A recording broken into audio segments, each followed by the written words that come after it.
This guy was at the hospital right next to his sister who's in a coma. The reason she's like this? An S-rank hunter made a mistake during a fight, and she became the victim. Now Yang Jai is absolutely pissed. He wasn't a hunter until now, but he just awakened something insane. Maybe it's the gods telling him he has to get his revenge. Outside the hospital room, his dad was in a complete rage. The hunter sent a rep with a deal to pay 100 grand for the girl's medical bills. Yang Jai's dad wasn't having any of it. He wanted justice and for the hunter to be right there to apologize. Yang Jai then stepped in. He told the rep he'd take the money, but the hunter had to apologize in person. The guy said that'd be impossible. Hearing that, our protagonist gave a subtle smile. So this is how these famous hunters really are, he thought. In that case, the money is enough. Yang Jai explained to his dad that they need the cash to treat Fei Fei, but that he's going to get justice with his own hands. Seems like the kind of move a weak guy like the protagonist couldn't pull off, right? But what those suits and his own dad don't know is that Yang Jai isn't your average kid. He just awakened a hidden and terrifying ability, the power to steal other people's abilities,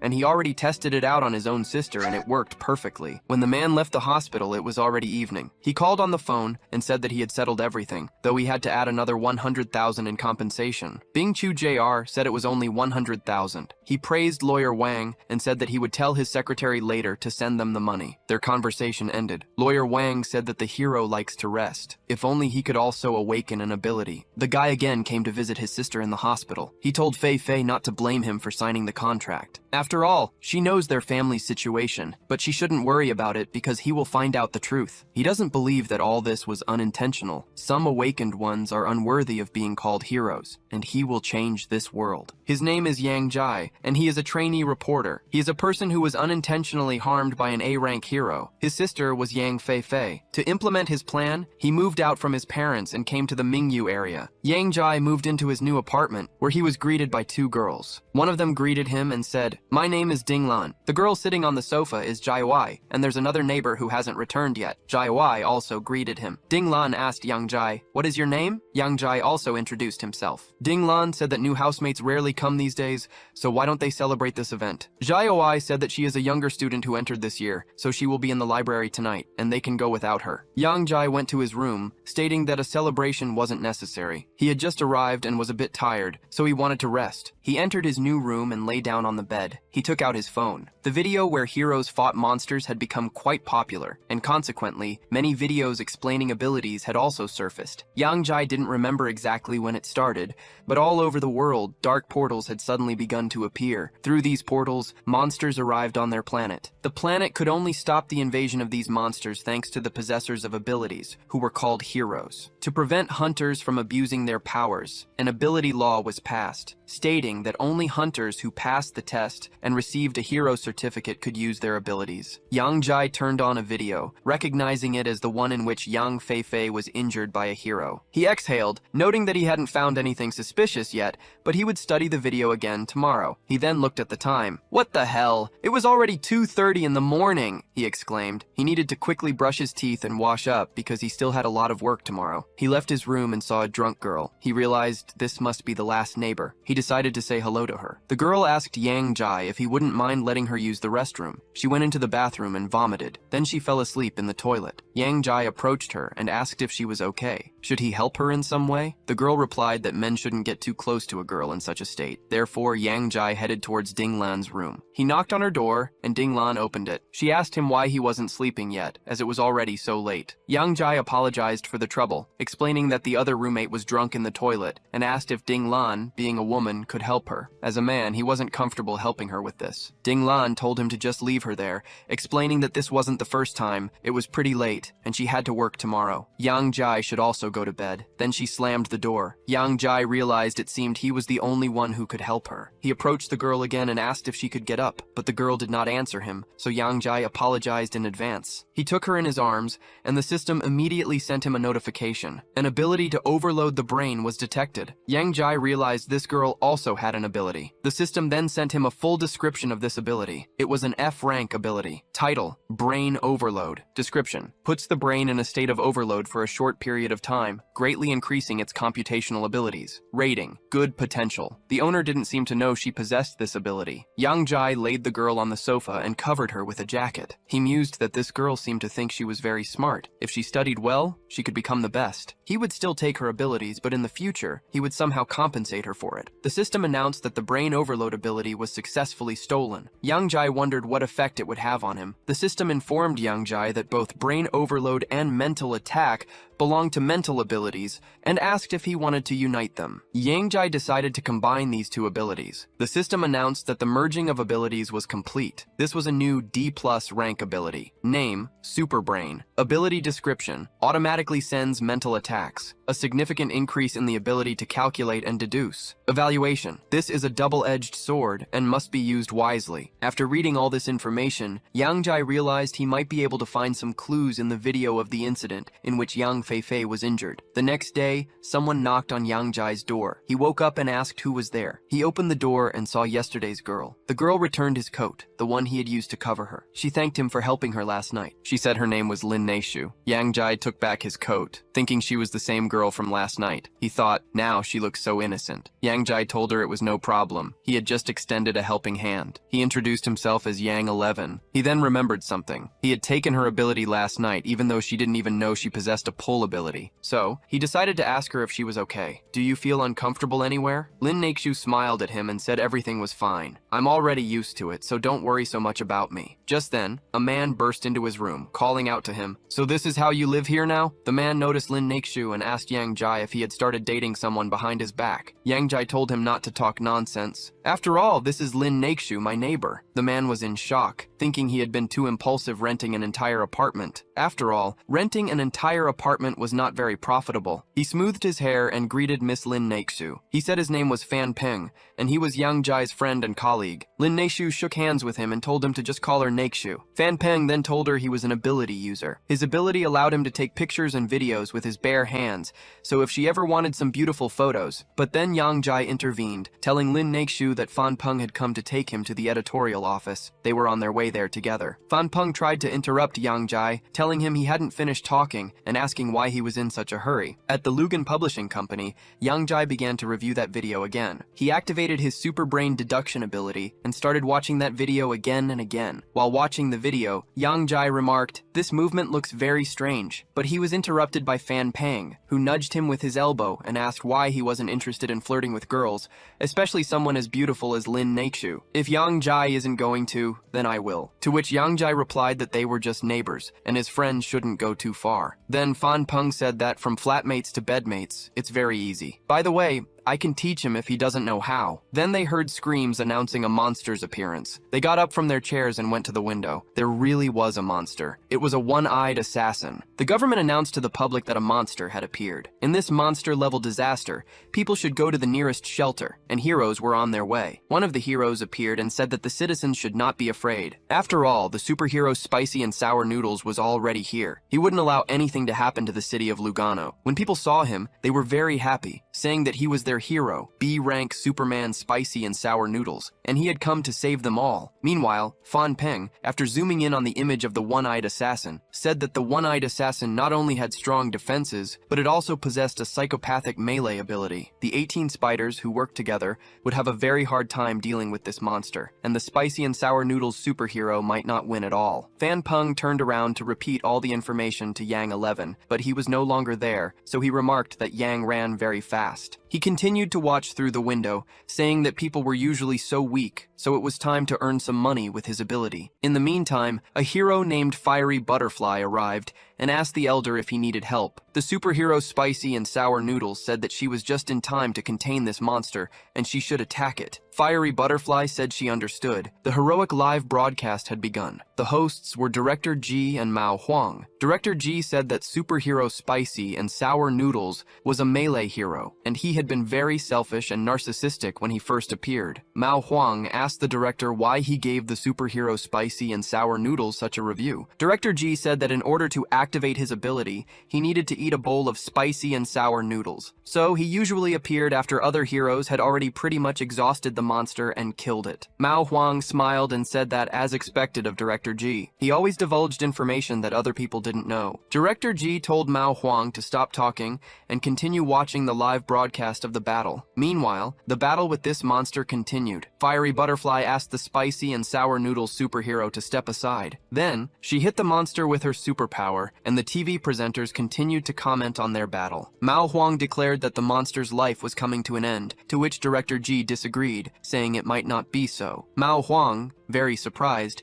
asked why he thought so, and Director Ji replied that monsters are smart. Director Ji added that he had not yet seen a single sign of anxiety in the monster. After the fire butterfly stopped the flow of her fiery power, everyone saw that the monster was not only not defeated, but it was not even injured. The spicy and sour noodle superhero then stated that the monster had evolved and now possessed a fireproof shield. The fire butterfly was dismayed and, turning to the spicy and sour noodle superhero, asked him if he could hold out even longer. After all, more time would pass before the arrival of other heroes. At that moment, the spicy and sour noodles hero remembered his conversation with the director. The director had told him that the spicy and sour noodles superhero had already entered a critical juncture of his career as a professional hero. If he wanted to break through and become one of the company's most famous stars, then he could no longer afford to lose. Once he failed as a superhero, his fame would decline, and the company would direct all its resources toward younger heroes. This information horrified the spicy and sour noodles superhero, who thought he could not lose his place as a senior in the company. He couldn't let this happen. So, the spicy and sour noodles superhero decided to consume a strange pill. Yang Zai, watching all this, thought he seemed to have already seen this blue pill. At that moment, the monster grabbed the fire butterfly. The fire butterfly began to call for the help of the spicy and sour noodles superhero. The live broadcast showed a frame on the main screen of the monster grabbing the fire butterfly, and comments immediately started pouring in. A user named 3lives3idiots wrote that, as they all already knew, the spicy and sour noodles superhero had only 15 minutes of peak power. Another user named Yin Poo Poo wrote, "Let any hero come and save our young from death." Meanwhile, the fire butterfly, still captured by the monster, was trying to get out, screaming, "I don't want to die!" At that moment, someone tore apart one of the monster's tentacles, thus releasing the fire butterfly. It was the spicy and sour noodles superhero. The TV presenter Mao Huang slammed his fist on the table with joy and exclaimed, "It's excellent! The spicy and sour noodles superhero can only be in combat form for 15 minutes, but this time he has broken through. He's stronger than before." In his joy, Mao Huang jumped up from his chair and exclaimed that the hero hadn't aged yet. Director Ji calmly remarked that this was rather unexpected. How did he? But an agitated Mao Huang interrupted him, exclaiming, "You're not the one-eyed assassin attacking the spicy and sour noodles hero." Meanwhile, the spicy and sour noodles hero stopped right in front of the one-eyed monster and declared, "It's time to end this battle." The one-eyed monster directed all of its tentacles straight at the spicy and sour noodles hero, but the superhero managed to grab its tentacles and asked, "Is that really all you're capable of?" At one point, the superhero was covered by falling debris, but gaining strength, he burst out, tearing all the one-eyed monster's tentacles. The one-eyed monster was defeated, but the spicy and sour noodles hero also ran out of strength. Blood came from his mouth and he fell to the ground. The fire butterfly rushed toward him. He looked at the fire butterfly and she was very much afraid of him. The pill. "How did it change you?" The fire butterfly grabbed his shoulder and asked what was happening to him. The spicy and sour noodles superhero thought he needed to control himself. After that, he grinned at the fire butterfly and said he was completely fine. He had just used too much of his powers. The fire butterfly told him he had scared her very much. Meanwhile, people began to rejoice. They shouted, "The heroes are so reliable, it's unbelievable. The spicy and sour noodles superhero is so cool." Additionally, everyone began to confess their love to the fire butterfly. Yang Zai was watching all this from afar and thought that everything seemed to be over. He would need to prepare news for them when he returned, but he didn't remember the blue pill at all. Then he turned to the corpse of the one-eyed monster and saw a small monster emerge from it. Yang Zai asked, "Was that really a small one-eyed killer? A clone?" This little one-eyed killer was very agitated. It got out of the one-eyed monster's body and rushed toward Yang Zai. Yang Zai realized this monster was moving toward him and thought that its physical and elemental defenses were so high that perhaps a mental attack would be its weak point. The little one-eyed killer declared it would get revenge on the spicy and sour noodles hero once it found its owner and absorbed enough energy. Noticing Yang Zai nearby, the one-eyed assassin said, "This young man looks very appetizing. Now, he will be my master." Yang Zai looked at it and asked, "Did you just send yourself here?" He adjusted his glasses and said, "Well, now your ability will be mine." After that, he absorbed the ability of the little one-eyed assassin, and the monster fell down dead. The fire butterfly felt this and turned around, thinking that someone was using an ability. Yang Zai, picking up the corpse of the little one-eyed assassin, remarked, "It's good that it was just a weak clone. Even if his weakness was mental attacks, a D+ rank mental attack could not kill him instantly." He began to extract an ability from this monster. When he extracted an ability from it, the system sent sent him a notification. Ability, B rank, fire shield. Description, immune to fire attacks below B rank and significantly increases physical defense. Rating, a very useful tanking ability. After studying all this information, Yang Zai said, it's like an invisible shell that covers the surface of the body. No matter how strong an ability is, it always has a weak spot. This popular phrase in the world of abilities, however, does not apply to him. Meanwhile, the fire butterfly went looking for the person, asking, who's there? Yang Zai hid behind a building, thinking it wasn't yet time for them to find out about him. The fire butterfly landed near Yang Zai's hiding spot and said, it's strange. I felt a sharp influx of psychic energy here, and a trace of someone was here. Then a man came out from behind the building and asked the fire butterfly, are you looking for me? The fire butterfly turned around and asked the man, what ability did you just use? The man stepped towards her. This man was Yang Zai, who had just put on a mask so the fire butterfly wouldn't recognize him. The fire butterfly asked him if he was also a hero, as she didn't remember seeing him before. Yang Zai threw the corpse of the little one-eyed killer at her feet and said, no, I'm just a passerby who helped you clean up. The fire butterfly looked at the corpse of the little killer and asked, is this a clone of the one-eyed killer? She thought to herself, this person could finish off such a strong and dangerous monster in an instant. But he's not a hero. He shouldn't use his powers without permission. Yang Zai was about to walk past the fire butterfly to leave, but she stopped him. She told him he had illegally used his ability and now had to follow her to the Hero Association to have it checked. Yang Zai then asked her, do you think you can stop me? The fire butterfly got angry and said, your actions are contrary to the law of abilities. By law, she had every right to take action against him, which she was about to do. Yang Zai remained as calm as ever and asked the fire butterfly, is this really how heroes should treat ordinary people? He grabbed one of her little fire butterflies and crushed it in his hand. Then he walked past her and asked, now is it my turn to attack? The fire butterfly was very frightened and flew away, shouting, I'm sorry. She said it was entirely her fault and begged him not to kill her. When the fire butterfly flew away, Yang Zai muttered, superheroes are spicy and sour noodles and blue pills. What that hero was doing the other day on the glacier must be the same thing. Yang Zai took off his mask and said, I will definitely find out the whole truth. Evening had already come, and Yang Zai was riding the metro in the city of Luhansk. Yang Zai sat on the subway, thinking that for now, he should stop collecting abilities and focus on developing his brain reboot ability. He also needed to find information about the blue pill. Yang Zai passed by a man offering a brief apology. After the man passed,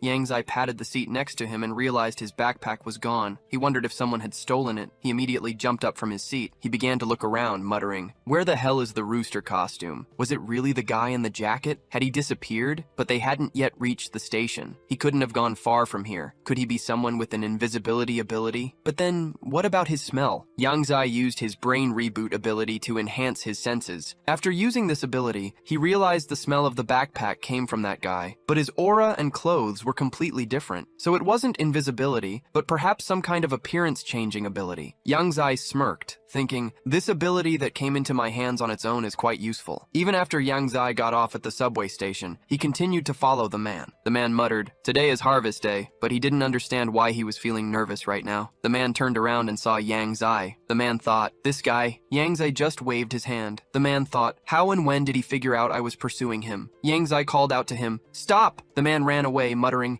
today I've been hit by a hard stone. The man ran to a public toilet and hid there. But Yang Zai tracked him down and asked, are you going to use all the tricks of the middle classes, hiding in the toilet when you're too weak? You must leave immediately. But when Yang Zai switched on the light in the public restroom, the man was not there. Then he wondered, did this guy really go into the women's room? Yang Zai went to the women's restroom. He knocked on a booth and told the man to get out, saying he knew he was there. The man from the booth called Yang Zai a pervert and asked him what he was trying to do. Yang Zai then stood on the blue mat and said, so you like to do things the hard way, and kicked open the door to the booth. The man screamed, there's a pervert here, and threw toilet paper at Yang Zai. Yang Zai, removing the toilet paper from himself, thought, this man's ability is very unusual. It even changed his voice. The man asked Yang Zai for forgiveness, claiming it was his first time. Yang Zai replied that, unfortunately, this ability couldn't change his body or appearance. The man exhaled, saying he was unlucky. He turned to Yang Zai, took out his backpack, and said, here's my backpack and my things. Yang Zai grabbed the backpack, intending to check if everything was in place, but the man preempted him, saying, everything's still there. Yang Zai then asked him if he had looked inside the backpack. The man swore he hadn't even opened it. Yang Zai said, good then. He told the man to find a normal job and be a good person in the future. The man agreed, promising he would never steal again, and thanked Yang Zai for sparing him this time. To which Yang Zai replied, "Did I say I was going to spare you?" The man turned pale with fear. A short while later, Yang Zai had already extracted the man's abilities. As he was about to leave, he muttered, "I said I wasn't going to collect abilities anymore." But he couldn't resist such a temptation. It was an F-rank ability. The ability's name was Change Clothes Anywhere. Ability description: you can change clothes with a single movement of your hand. The set also includes storage space. Yang Zai tried this ability on himself and changed his clothes. Now he was wearing a suit. He came out of the changing room thinking it was a very handy and useful ability. Then 2 policemen approached him and greeted him. They told him they had received a report from a citizen about screaming and a pervert in the women's toilets,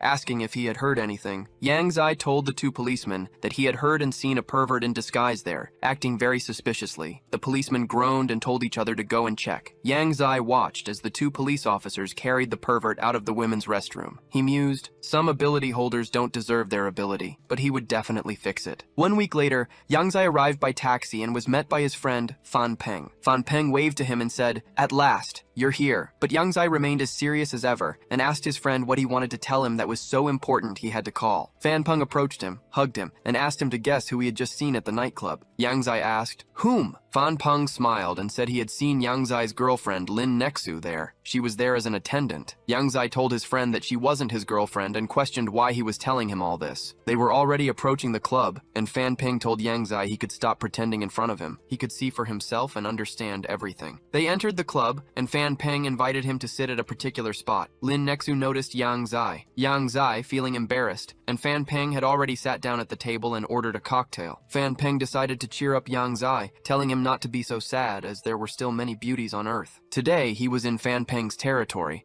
so he should just sit back and enjoy. Then he called over some girls. 3 girls approached them and greeted them. Fan Peng introduced the 3 young women, saying that Li Li, Tian Tian, and Pao Pao were all his wonderful little sisters. He introduced his friend to the 3 girls, saying, "Yang Zai is my best friend, and isn't he handsome?" The girl sat next to Yang Zai and exclaimed, "Brother Zai is so handsome." Another girl offered him a drink. At the next table, there were also 2 men and 3 women. One of the men complained that he was unlucky as hell today. If his brother hadn't taken his McLaren, he wouldn't have lost to that brat, Gao Zhen. Lian told the man that he lost the race, so he should just admit it, and not blame the car for everything. This man, Liu Yuan, was already very drunk. He told Lian that he couldn't get through to his father, so he became his bodyguard, and Lian asked him if it was because he couldn't keep his mouth shut. Lian told him that it must really bother a normal person like Liu Yuan to be limited by a hero of Lian's rank. Liu Yuan didn't like that. Liu Yuan got up and punched the girl in the face. He then yelled, "You're all fucking assholes! What are you even doing here? And what is this shitty alcohol? How dare she make me drink it?" After that, he approached the girl who had fallen to the floor from his blow and poured all the alcohol from the bottle on her. Jia Young witnessed this and almost intervened, but he was stopped by Fan Peng, who told his friend not to act recklessly. This young master's name is Liu Yuan, and he is the 2nd son of an A-rank mechanical hero from the Kunlun Company, and his bodyguard is a C-rank hero known as Fiery Fist. But Yang Zai didn't listen to Fan Peng and simply told him to let go. Fan Peng replied that a normal person like Yang Zai was no match for him. Yang Zai said he knew this, adding, "I'm just going to the restroom." Meanwhile, Liu Yuan had already sat back down, surrounded by 2 girls. He hugged them and said, "Now you know how to apologize." He ordered them to kill the girl, promising, "Then I will spare you all." At the same moment, a man began forcibly pouring alcohol into Lin Nexu. Yang Zai, wearing a mask so as not to be recognized, hit the man. Yang Zai then said to Liu Yuan, "I heard that the son of a mechanical hero was present here." But Liu Yuan was already too drunk, so his bodyguard, Li Yan, stood up for him. Li Yan asked Yang Zai, "Who are you?" Liu Yuan, pouring another bottle into himself, slurred, "It's most likely another person who wants to die." Yang Zai replied that he was just someone who wanted to make a deal with brother Liu Yuan. Liu Yuan asked him, "What deal? What other deal?" Li Yan told young master Liu Yuan, "I think it's already quite late. It's time for us to leave." Liu Yuan threw a bottle at him, calling him a piece of shit and ordering, "You should back off! Can't you see that there's someone who wants to make a deal with me?" Li Yan was furious. Liu Yuan called out to Yang Zai, asking, "What kind of deal do you want to make with me?" Li Yan put his hand on Liu Yuan's shoulder and told him, "You're already too drunk. You should sit down and rest. I'll talk with this actor myself. Young-jae sat on the sofa, holding a glass of liquor in his hand. Addressing Li Yan, he asked, "Do you want to attack me? After all, I am generally against violence, but you prevented me from talking about important matters with your master." Young-jae put his glass on the table and stood up. "So," he said, "I'm going to teach you a lesson now." Li Yan told him, "Come on, we'll see who teaches whom a lesson." Li Yan prepared his fiery fists and told Young-jae, "You have a lot of bad luck today, otherwise you wouldn't have provoked me." Young-jae thought, "Fire elemental attacks are C rank." A crowd gathered around them. Someone remarked, "Young-jae is so brave, but he dared to challenge an A-rank hero's disciple." The Jai sisters approached Lin Naexiu and offered to help her wash off the alcohol. Lin Naexiu thanked them. A question was heard from the crowd. "Does anyone know why they're fighting now?" Someone else asked, "Doesn't his mask look like a chicken? He seems so mysterious. Will he be able to defeat the fiery boxer?" Li Yan had already pounced on Young-jae with his fiery fists, but seeing Young-jae's reaction, Li Yan wondered, why isn't he trying to dodge? Maybe it's a trap. As he approached Young-jae, he asked, "What is this?" To which Li Yan scoffed, "How naive. Since the day I became a hero, no enemy or beast has been able to withstand this attack." Then he attacked him. Now people were scared. Someone exclaimed, "It will definitely burn someone." But when the flames dissipated, everyone saw that Young-jae was still fine. Li Yan was also surprised, thinking, "He's safe and sound?" Young-jae then used a mental attack, after which he knocked out Li Yan. Liu Yuan immediately jumped up and exclaimed, "Young-jae is strong! The fiery boxer was defeated with just one blow." After his victory, Young-jae used his extract ability again. It was an A-rank ability titled Flame Strike. Description: conjure flames on hands. Rating: highly effective. During this time,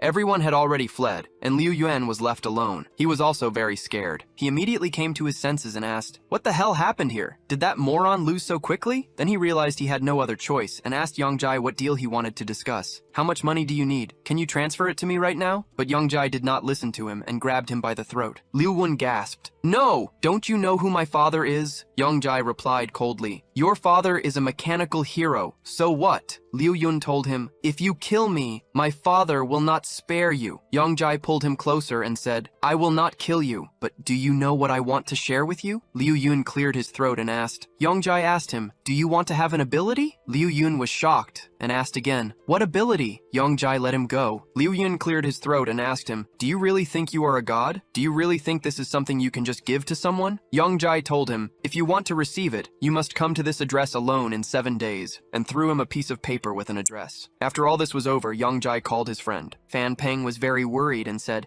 "I already thought you had fallen into the ground. Why didn't you call?" Young-jae said, "The bar was too noisy. I went outside to take a breath." "What is it?" Fan Peng said, "You missed a good show. I will now come out to you to show you everything that has happened." "And do you want to eat barbecue?" Young-jae said that he would eat anything. Young-jae thought that part 1 of his plan had been completed. Now all that remained was to wait for Liu Yun to bite on the hook. If he starts checking from within the Kunlun Company heroes, it will be much faster. He promised his sister, Fairy Fairies, that soon he would know the whole truth. Meanwhile, all the heroes gathered in the Hero Association and watched a video that showed what happened in the bar. The mechanical hero asked, "What have we finished? What are everyone's thoughts on it?" The ice adventurer said, "The masked man used his hand like a knife to take down the flaming boxer in 1 second. He is most likely taller in the Yaranga." The lazy swordsman said, "No, what killed Li Yong was not a hand. Li Yong lost the moment the masked man moved his hand." Mo Long put a piece of paper on the table and said, "This is the assessment of the injuries of the fiery boxer from the identification department. You should all take a look at it." When everyone looked at this information, they were horrified. Everyone asked in chorus, "The ability of a fiery boxer was really gone?" The mechanical hero said, "It seems so." The lazy swordsman asked, "Where did this guy who can erase other people's abilities come from?" Mo Long said, "As far as I know, only S-rank heroes have this ability." The mechanical hero asked him, "What did you think it was him?" The glacial adventurer jumped up from his seat and said, "It's impossible. The transporter is an old man with 1 foot in the grave. How could he appear now?" Mo Long said, "Kunlun Ko would not be able to deal with this matter on its own. They must report it." About this in the Association of Heroes,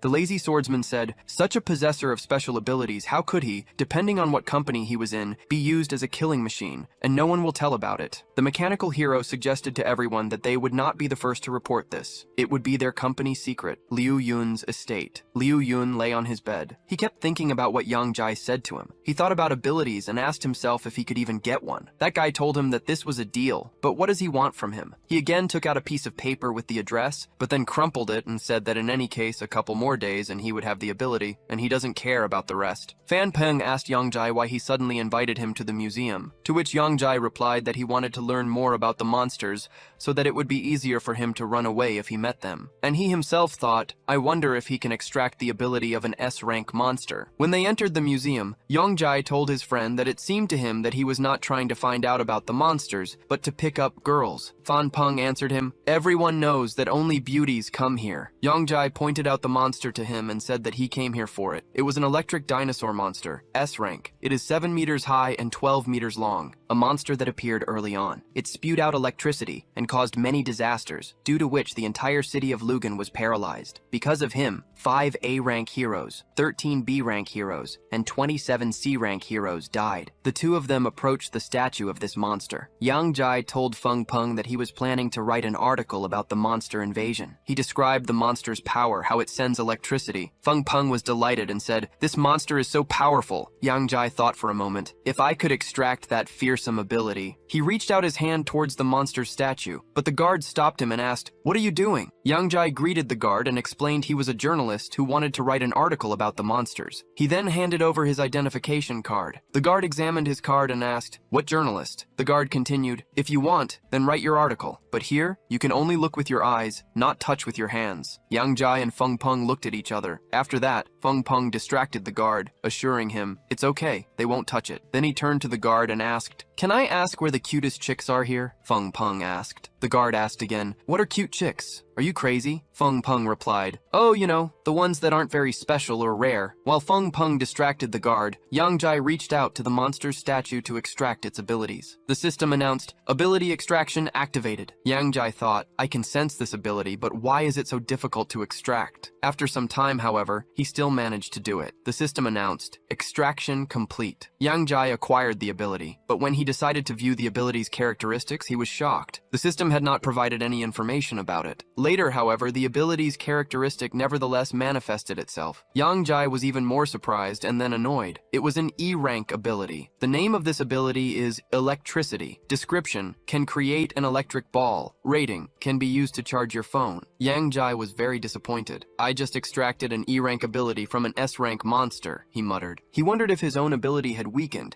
because the monster had been dead for a long time. Could it be that last time he was able to extract an ability from a monster because that monster was still alive? He decided to walk around the museum, telling himself, it looks like I'm not getting anything useful from this museum, but he couldn't have come here in vain. He had to continue his search. In the evening, when he returned home, he sat down at the table in his room. He realized he had only received 3 low-rank abilities despite walking around the entire museum. The first was an F-rank ability. Name, cloning. Description, can be used to create a clone that lasts for a minute. Rating, can be used to turn on the light. The next ability he found was an E-rank ability. Its name was electricity. Description, can create an electric ball. Rating, can be used to charge your phone. The third ability he found was an F-rank ability. Title, human control. Description, can make any person show interest in you. Evaluation, you are not going to use it to commit unethical acts, right? After reviewing all the information about these abilities, Yang Jai remarked, the power of these abilities is so weak it's frightening. Since abilities can be combined, can they also be destroyed? He decided to try it with a C-rank fire ability anyway. He tried, but it didn't work the first time, so he tried again. After some time, he succeeded. The system announced, ability destroyed. The result was, level 1, name, dark energy. Description, base substance. Rating, perfect and indestructible square. Yang Jai took this dark square in his hand and wondered, what is dark energy? Could it be that abilities are made from these cubes? This means I can actually destroy abilities. Abilities can be decomposed into their most basic components. These are cubes of dark energy. Then, accordingly, can I use these dark energy cubes to enhance abilities? He decided to try it, and he succeeded. The system announced, ability improved. It has now become an E-rank ability. Title, human control. Description, you can mentally approach the target. Evaluation, the ability to deceive people. Now you can start scamming. Yang Jai was delighted and asked if it had really improved. If that's true, then would he be able to create S-rank abilities himself? Screams were heard in the corridor. Someone asked them to leave and not touch him. Yang Jai thought, did Liu Yuan come to Lin Naizu? Lin Naizu's father said that she was crying and crying. All she could do was cry. Her father sat on the couch in her room and smoked. He told her that they were not trying to deliberately deceive her. Yangzai entered the room. Did the father tell his daughter that if they didn't, she would gladly send them money? At this point, their mother also intervened in their conversation. She said that her brother needed money to buy a house and a car, as well as to have a wife. In total, this would amount to about $1 million.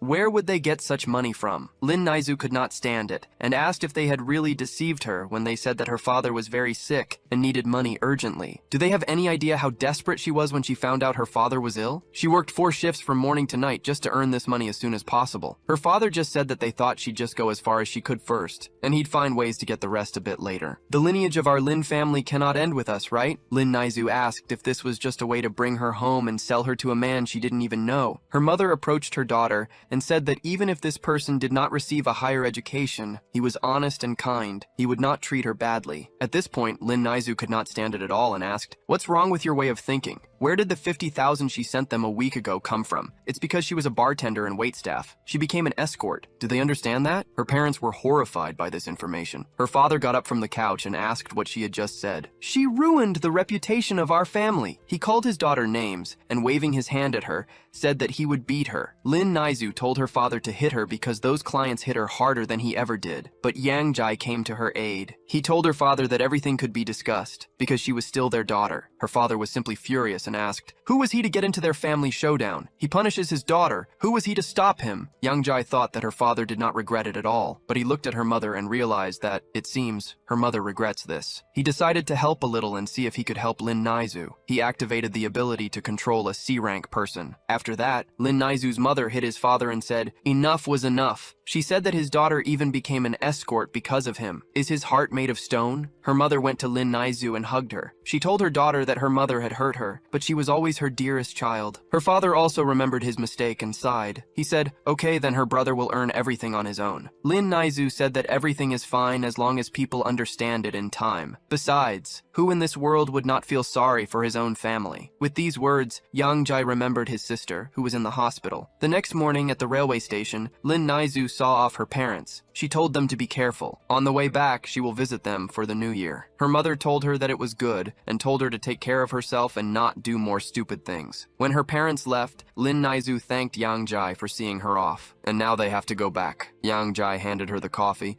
and said that he hoped her brother would understand. After all, it will be much more useful than any amount of money that she sends him. Lin Naizu winked at him and told him to come closer, as she wanted to tell him something. Yang Jai was confused and asked, what? Lin Naizu herself walked up to him and kissed him on the cheek and thanked him again for his help. At night, Yang Jai put on his suit again and was now outside. He thought that, as befits a monster corpse processing center, their guards were extremely strong. This place held a huge number of monster corpses. This could make it easier for him to gain new abilities. It seemed that he could only choose a special way to get inside. A large car drove by, and Yang Jai dived under it, grabbing onto it, but he was not alone there. There was already a girl who gestured for him to be quiet. He thought, what is it? Is this person also trying to get into the center? And she's a girl. Yang Jai decided to greet her, saying, what a coincidence. The girl, apparently not very happy, replied, what a coincidence. She was so unlucky to run into him. She then stated they would act according to the rules of the field and rely on their abilities. She introduced herself as the representative of the Fahai Kyandodo Chamber of Commerce. She then asked Yang Jai who he was. Yang Jai briefly introduced himself as Yang Jai. Kyandodo then mentioned they would soon reach the unloading area. She added, I can't get off the truck with you like that. Yang Jai told her to hold on tight. He grabbed her, and together they jumped out from under the van. Yang Jai cleared his throat and asked Kyandodo, how long are you going to hug me like this? Kyandodo blushed crimson, thoroughly embarrassed. She quickly got up and retorted, if the situation didn't call for it, who would even want to hug you? They then snuck into the monster corpse processing room. Kyandodo asked Yang Jai why he looked like he had never seen anything like it. Maybe you're new to this business? Yang Jai replied, yes, I'll be under your supervision, and called her eldest. Kyandodo told him that since he was so sincere,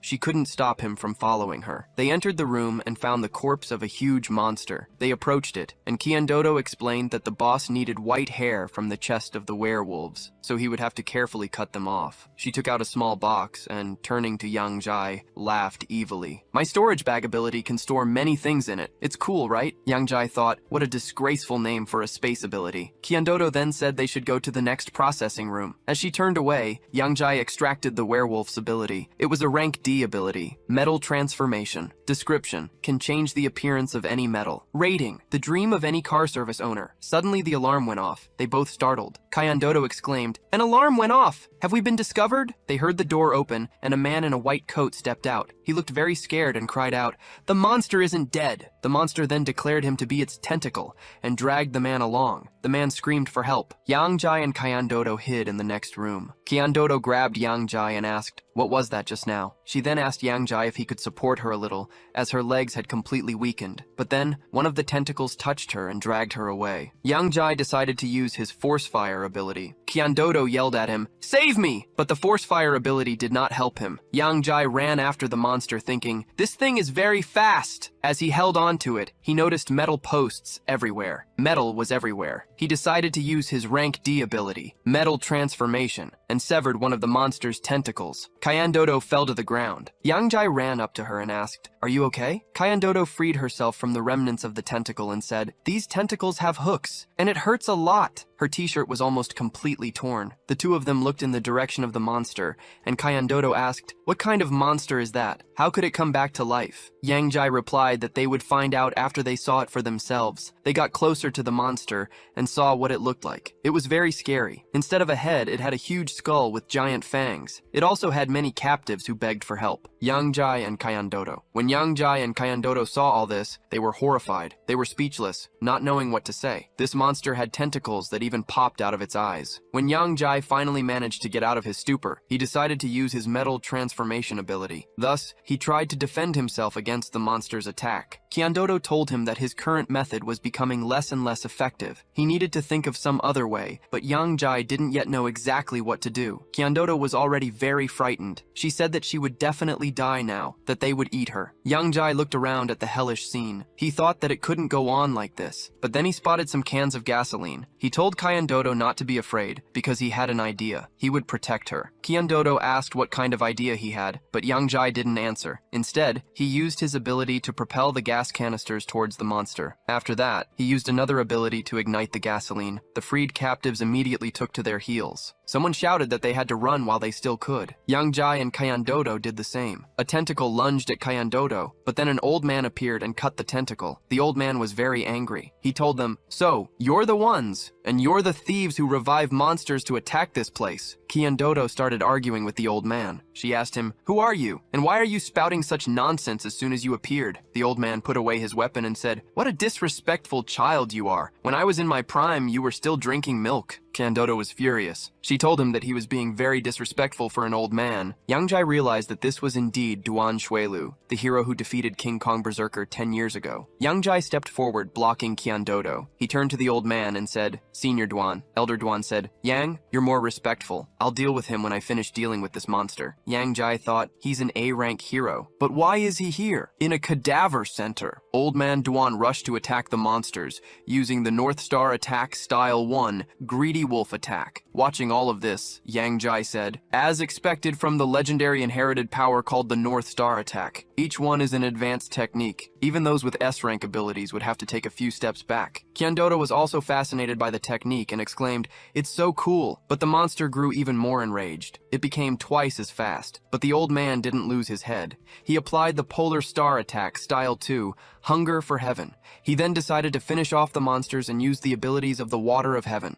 The monster was now defeated. After Old Man Duan dealt with the monster, he again went to Yangjai and Kyandodo. Pointing at them with the ball, Old Man Duan declared, "After I dealt with this monster, now it's time to deal with you." Yangjai thought, what intense eyes filled with determination and murderous intent. Yangjai told him that they were indeed not the ones who revived this beast. But Old Man Duan was not going to believe them. He scoffed, "This is nonsense. You have very suspicious personalities. Do you think I will believe you?" Kyandodo then asked Yangjai if he was sure he could defeat this old man. Yangjai told her that he couldn't, and asked her what she wanted. Kyandodo told him, "No, I just wanted to lend you a weapon." She handed him the weapon and, as she ran away, told him, "It's armor made from the materials of a B-rank monster. I'm sure it will give you the help you need. I'll root for you." Yangjai put on the armor and thought, "This is just crazy. It reminds me a lot of the fairy sister of the fairies." At that moment, Old Man Duan had already pounced on Yang Jai, shouting, "Taste this!" But Yang Jai managed to defend himself. He thought, this armor can withstand even Old Man Duan's attacks. It's really very powerful. They started fighting. Yang Jai used his brain reset ability. He thought that after activating it, Old Man Duan's attacks seemed to be slower, but this was not enough to defeat him. Old Man Duan attacked him again, declaring, "I've opened up." Yang Jai thought that he wouldn't be able to dodge now. That's why he used his person control ability. Old Man Duan asked Yang Jai, "You really stopped my movement?" To which Yang Jai replied, "I would be in danger if I didn't." Old Man Duan asked him, "Are these tricks really all that petty thieves are capable of?" Then Yang Jai decided to form a sword using his metal transformation ability, and they crossed blades. Yang Jai thought, each of his attacks is very strong. He could use person control to stop him for a short time, preventing himself from being cut in two. An audience gathered to watch their battle. One of the onlookers remarked, "He's fighting Duan Xuelu. In that case, could this guy be a rank 6 hero of the weapon god zone?" Yang Jai overheard their conversation and thought, who is this weapon god anyway? Old Man Duan then told Yang Jai, "Judging by your attacks, you are most likely not a thief." He put away his sword and told the gathered spectators to leave the processing area. "After all, I have something to say to this guy." Someone asked again, "Do we all really need to leave?" Old Man Duan grew very angry. "What?" he demanded. "Are you not going to listen to the order of the manager of this center?" The whole crowd was frightened and rushed to their heels, shouting that they were leaving. Tiandodo told Yang Jai that she would be waiting for him outside. When they were alone, Yang Jai asked Old Man Duan what he wanted to tell him. Old Man Duan told him, "I know you are not a weapon god. Your skills can't compare to those of a weapon god. Only your metal ability is similar to his, but you still have several abilities, so you can be considered a strong person. Someone like Yang Jai would never come here just to steal some fur." Therefore, Old Man Duan asked him, "Did you really come here in search of a world secret?" Yang Jai didn't understand and thought, what kind of world secret is he talking about? But he decided to try to get more information from Old Man Duan. So he decided to tell the old man, "Yes, I had come here in search of the secret of the world." Old Man Duan laughed and said, "You are young and ambitious. It would be great to tell about this to such a strong person as you. This is very good." He patted Yang Jai's shoulder and said, "The real purpose of this center is to open a one-way tunnel to the monster world." "The so-called white hole?" Yang Jai asked. "What?" Then Old Man Duan began to tell him everything. Old Man Duan said that 15 years ago, the White Hole of Lugan City was successfully opened. The Hero Association sent a small team of highly ranked heroes on a special mission to infiltrate the monster world. He was on that team himself. During this mission, many rank S heroes died. Only he and 2 other people were able to return because they risked their lives. In fact,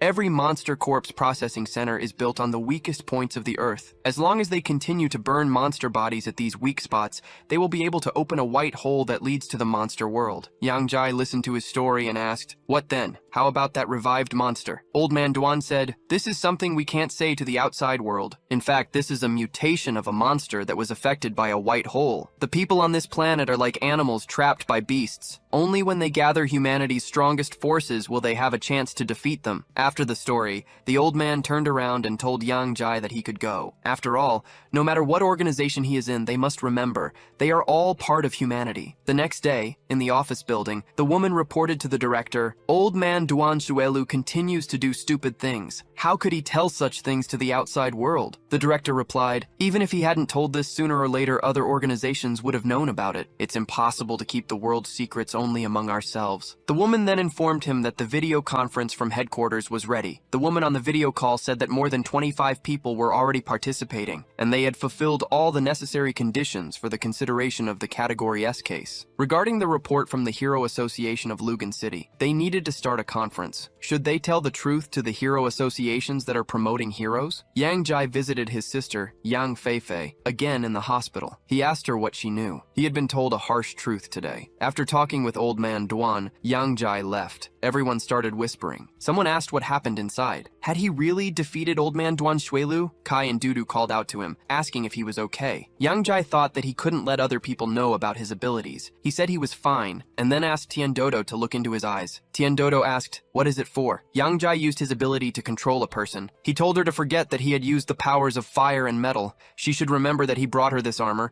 and he also owed her 10,000. After that, he snapped his fingers, and she came to her senses. She ran and said it was good that he was fine. Yang Jai later told his sister the whole story, remarking that Tiandodo was very similar to her. She is cute and loves money. Maybe after he avenges his sister, he'll find a way to wake her up. That same evening, in his room, Yang Jai used his metal transformation transformation ability again. He made himself a star absorption ring. He took the ability medicine and said that he couldn't let people know his real ability. He must use these two things to deceive Liu Yuan, and of course, the snake. He used the transformation ability and created new clothes for himself. Yang Jai said that this set of clothes would be called Snake. His abilities would be different from those of Yu Jai. He would have C-rank electricity, and he could also use fire attacks when necessary. Due to Yang Shi becoming a part of this, an organization consisting of many members would appear, and it would be called the Judges. Its main purpose was to judge those heroes who had fallen. Yang Jai came to meet Liu Yuan. When Yang Jai arrived, he saw Liu Yuan sleeping. Yang Jai approached him, told him to wake up, and kicked him. Liu Yuan jumped up and asked, "How dare you wake me up? Do you really want to fight?" But then he realized who it was and apologized to Yang Jai, saying that he was sleepy. Yang Jai thanked him for coming as he had requested. It seemed that Liu Yuan believed his words. Liu Yuan addressed Yang Jai as Yu Jai's boss and said that if he could give him the ability, he would get whatever he wanted: money, a girlfriend, and status. Otherwise, he could just hug Yang Shi and cry. Yang Jai pushed him away and said that he was not interested. Getting the ability is very easy. You just have to look into my eyes. Liu Yuan complied. Then Yang Jai used his ability to control a person. After using this ability, he told Liu Yuan to tell him what he knew about the blue pill, but the mesmerized Liu Yuan remained silent. Yang Jai thought, "What is going on here? Didn't I succeed?" He then ordered Liu Yuan to slap himself. But Liu Yuan still didn't do anything and just remained silent. Yang Jai thought he had taken the initiative in vain. Could it be that Liu Yuan already has an ability? Perhaps a higher C-rank ability that renders a person's control ineffective. Yang Jai then decided to use his mental attack ability. He thought he hadn't attacked Liu Yuan the last time they were at the bar. However, it didn't look like Liu Yuan had any ability. Still, Yang Jai decided he should try. He managed to extract Liu Yuan's ability. Yang Jai was very surprised. "What the hell?" he exclaimed. "Does he really have an ability?" Liu Yuan had an A-rank ability, named Resurrection. Description: only once after death can a person with this ability be reborn and go back one day. Grade: A-rank ability. However, it can only be used after death. How stupid is that? Yang Jai couldn't be more surprised. He wondered if this guy actually had an A-rank ability. This ability would undoubtedly turn the tide of events. Speaking to Liu Yuan, who was still passed out, Yang Jai told him that he would be kind to him after he took his ability. He thought that now he would put a pearl into Liu Yuan, which he had received at the corpse processing center. After he did so, he commanded Liu Yuan to wake up. Liu Yuan then jumped up and asked Yang Jai to give him the ability. But then it dawned on Liu Yuan and he asked, "What? When did I manage to fall asleep?" Yang Jai told him that it was fine. He was just too tired. He then asked Liu Yuan if he saw this ring. Liu Yuan looked at the ring in Yang Jai's hand and said, "Yes." Yang Jai said that this star absorption ring, which was made by the organization, could be used to steal ability factors from others. Liu Yuan was shocked and asked, "It can really do that? What's next?" Yang Jai explained that the organization uses special methods to turn these ability factors into a medicine that can empower ordinary people. He then showed him a bottle filled with it. After that, Yang Jai threw the bottle into Liu Yuan's hands. Liu Yuan asked, "What's so special about it? Are you trying to deceive me, Yang Jai?" To which Yang Jai replied, "Drink it, then you'll know if it's true or not." Liu Yuan began to examine the bottle and thought, could it be poison? But if Yang Jai wanted to kill him, he wouldn't drag it out until today. So Liu Yuan made up his mind and drank the contents of the bottle. Yang Jai chuckled and told Liu Yuan that he would soon know the power of the ability. Liu Yuan's appearance began to change,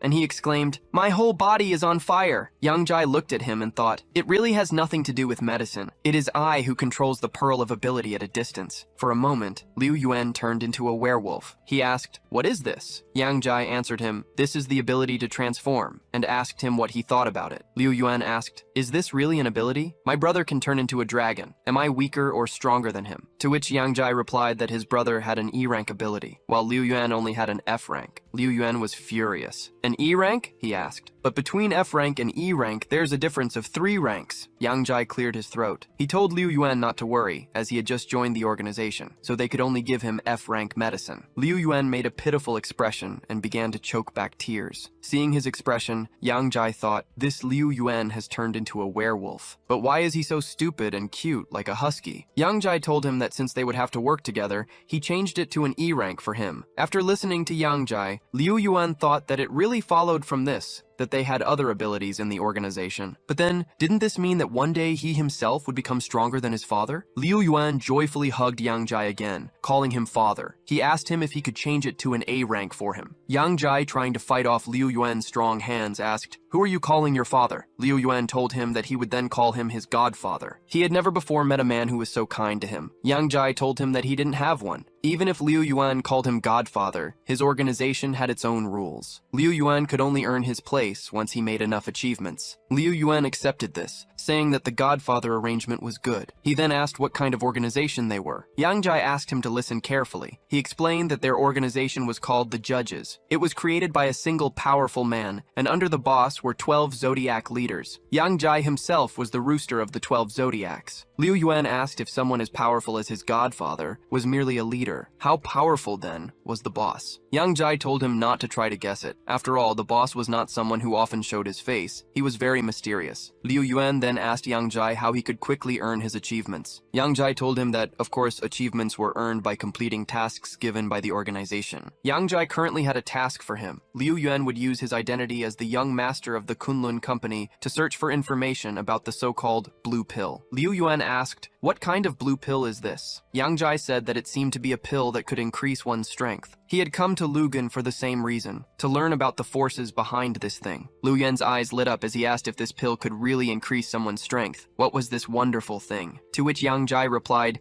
that Liu Yuan should not harbor evil ideas. There was already one hero who used it and accidentally harmed an innocent person. Liu Yuan made it clear that he understood. Liu Yuan grabbed Yang Jai's shoulders and asked who had harmed an innocent person. Yang Jai said that it was an A-rank hero of their company named Glacial Adventurer. Liu Yuan was very surprised and asked, "Was it Canyon?" But he always acted so cool. In fact, he was a drug addict. Yang Jai told him that when Liu Yuan found useful information, they would meet there again, and then he would give Liu Yuan a D-rank ability. Liu Yuan said Yang Jai was already heading towards the exit when he paused, as if he had forgotten to tell Liu Yuan something. The effect of the medicine only lasts a week. Liu Yuan's time was very limited. He had to complete this task within a week. Liu Yuan was horrified and asked. The next day, Yang Jai was walking around the city. He noticed some kind of announcement and decided to come closer to see it. It was written that he was wanted. They were looking for Uncle Yu Jai. He was described as being alone, in a black cloak with a white mask on his face. If anyone had any clues, they should call Tan Dodo. Her phone number was provided. Yang Jai was so shocked by this information that he even spat on the announcement. The man in the booth called him names and asked what he was doing. Yang Jai apologized to him. Yang Jai took the ad and walked along the road, muttering that he really didn't think that girl had something like that up her sleeve. He noticed a group of people coming around the corner. Looking closer, he saw Tan Dodo among them and wondered if it wasn't her. But what had happened to her? He decided to follow and eavesdrop. A group of 3 surrounded Tan Dodo. She asked them, "Who are you?" A pierced man told her that she had better listen to them and give the young master's blade back. Tan Dodo said she had no idea what they were talking about. And what was a blade? She didn't even have one with her. The masked man could not stand it and told her to stop this performance. She had played with their young master because he was too naive, using false jewels in exchange for his blade. The man with the piercing told her that she had better give it up if she still wanted to live. Yang Jai eavesdropped on them. He thought, is it really Muramasa? It's an S-rank legendary weapon. Is it really in Tan Dodo's possession? Tan Dodo at this time thought, does that mean this blade is actually something good? If so, she took out her little box and, starting to play her next performance, told them, "What young master? I've never heard of anyone like that. You must have been mistaken." Yang Jai, listening to her, thought what a poor argument this was. Anyone can deduce once they hear her that this greedy girl got the blade, but does not want to give it back. The girl standing with those 2 guys said there was no need for this chatter. They should already start to act. After that, the pierced man used the Triple Knives Army-style ability, and the masked man used the Doppelganger Shadow-style ability. Seeing this, Yang Jai asked, "Are these 2 hereditary-type abilities, and are they both above C rank?" Kendodo said she was not the type to be easily intimidated. She took out a weapon from her backpack, a Kamaitachi, then she threw it away. As she left, Kendodo laughed, declaring there was no rule that could force her to return things once she had received them. Meanwhile, the girl who used the A-rank Snow Woman ability remained. Kendodo, who wanted to get out of there already, asked why it snowed all of a sudden. At this time, Yang Jai used his Change Clothes ability. The girl was already chasing Kendodo, using her Snow Typhoon ability. Yang Jai, very frightened for Kendodo, called out her name. Reporters had already arrived at the scene. One male reporter announced that a fight was currently underway on Changting Street. If there is at least one hero nearby, they should come to the rescue as soon as possible. Meanwhile, Kendodo was caught in the girl's Snow Typhoon. she fell hard, exclaiming that it hurt a lot. The girl approached her and asked if she would now return what did not originally belong to her. But Kendo-do, very brave, replied, "That's fine. Then you can tell me what kind of blade you lost, silver or gold." This greatly angered the girl. Using her ability, she pinned Kendo-do to the ground and advised her to be more honest. "Otherwise, I will tear your frozen legs into small pieces." But Kendo-do, very serious, told the girl that she would never fall for her tricks. She had obtained this blade thanks to her skills. She would never throw it away just like that. Instead, she threw the blade into Yang Jai's hands, telling him, "This blade is now yours, and you get it for free." Yang Jai caught the blade and said, "Kendo-do, that's just like you," as expected. He thanked her for the blade, realizing she had already noticed him. But what the hell? No one would want such a worn-out blade, even if Kendo-do offered money. Kendo-do became embarrassed, admitting she hadn't even thought they would pursue her because of that blade. Meanwhile, the girl shouted that these two people were allies, then commanded her men to grab Yang Jai. Yang Jai was surrounded by 4 men. One of them attacked Yang Jai, calling him names and telling him to taste this. At that moment, Yang Jai realized the blade he held was absorbing his mental power. "Is my body moving on its own?" he wondered. Without putting in any effort, he cut the man in half. He himself was very shocked, asking, "What the hell is going on here?" Behind him, the pierced man pounced on Yang Jai, but Yang Jai neutralized him with the blade. The pierced man fell to his knees, pleading with his teacher to save him. Yang Jai extracted the pierced man's ability, which was C rank. The ability was named 3 Styles of Blade, Sun, and Moon. Its description stated, 3 blade styles allow you to activate the power of the blade in order to fend off enemies. Yang Jai was already shaking with weakness. He realized this blade was taking too much of his mental strength. He couldn't take it anymore. Meanwhile, behind him, the girl turned her ability on him. He thought it looked like he would have to use his rebirth ability today. Then, someone came to their rescue, and the whole sky lit up with green. People were very surprised, asking, "What is it?" Yang Jai asked, "Is this the light of despair?" Kendo-do was also very surprised, asking, "Is this really the lazy swordsman?" Along with the lazy swordsman came the hero Mo Long. Mo Long told the girl that they could forgive her Heyday group for being arbitrary in the 6th region. "But were you brave enough to sow rebellion in the 1st region?" The girl told him they were here to return what originally belonged to them, claiming they were abusing their powers. Kendo-do pointed her finger at the girl and told them to stop. After all, it was her master who gave her the blade, and it was completely hers. The girl thought that 2 high-rank heroes had arrived,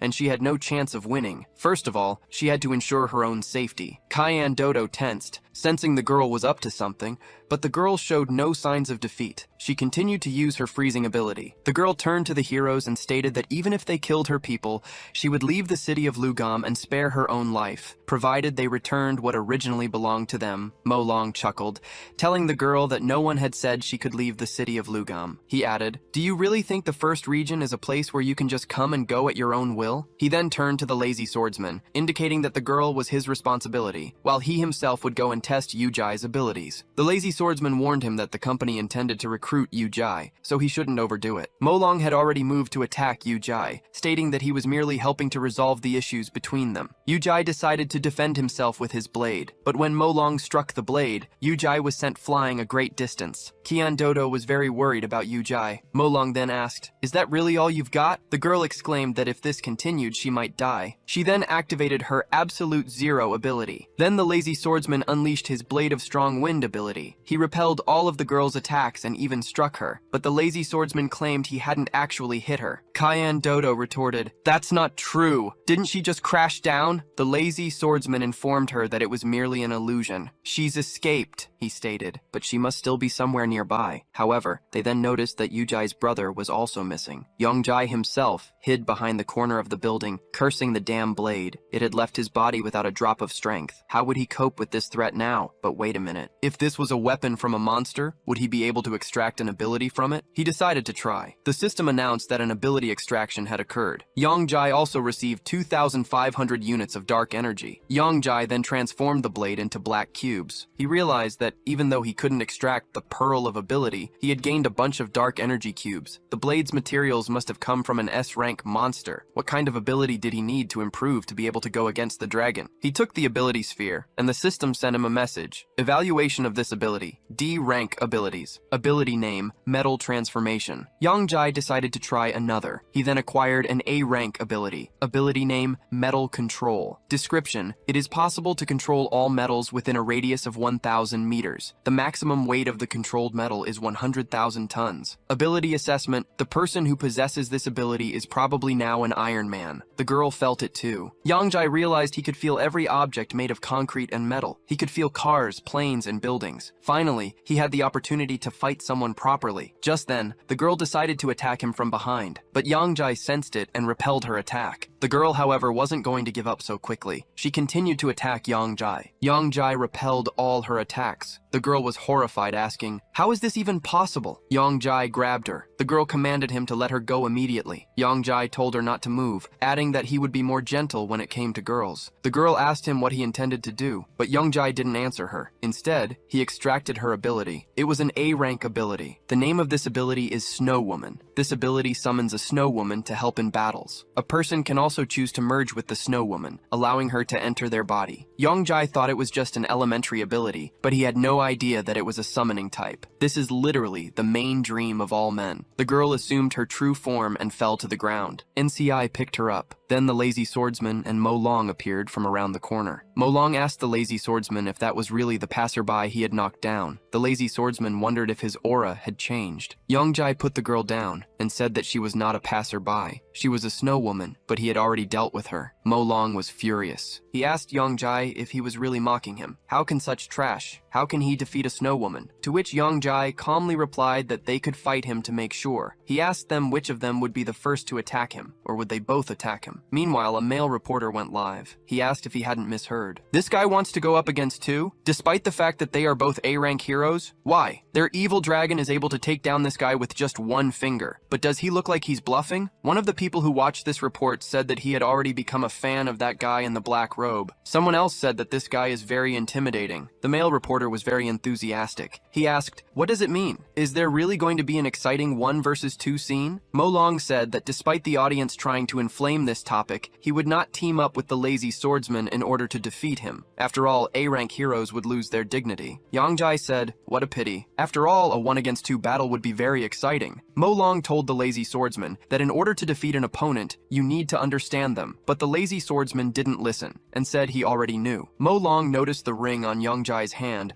and said it was very strange. Most likely the secret of the missing ability might be related to this particular item. They should be as careful as possible. The lazy swordsman told his partner not to worry. He just wants to see how he defeated the snow woman. The lazy swordsman stepped forward and told Yongjai that if he won, the evil dragon would naturally take him on. But Yongjai didn't answer him. Then the lazy swordsman attacked him, but Yongjai repelled his attack. After that, Yongjai very quickly moved behind the lazy swordsman. From there, he attacked. But the lazy swordsman was also very fast and stopped his attack with his sword. Yongjai almost hit the lazy swordsman, but the lazy swordsman noticed Yongjai's ability and asked if he was really controlling his sword. Yes, he was dreaming. After which, the lazy swordsman hit Yongjai and Yongjai bounced off him. Yongjai thought that the lazy swordsman's sword was made of monster materials. They are considered metal. Apart from this sword, oddly enough, there are no other items on his body. At this rate, Yongjai will lose in any confrontation. But what should he do now? Yongjai needs to upgrade another ability to A rank. Otherwise, it will be very difficult to defeat the lazy swordsman. And that's not to mention that there's still the evil dragon looking at them menacingly. Yongjai took 2 abilities. One of them was the E rank ability of the snow woman,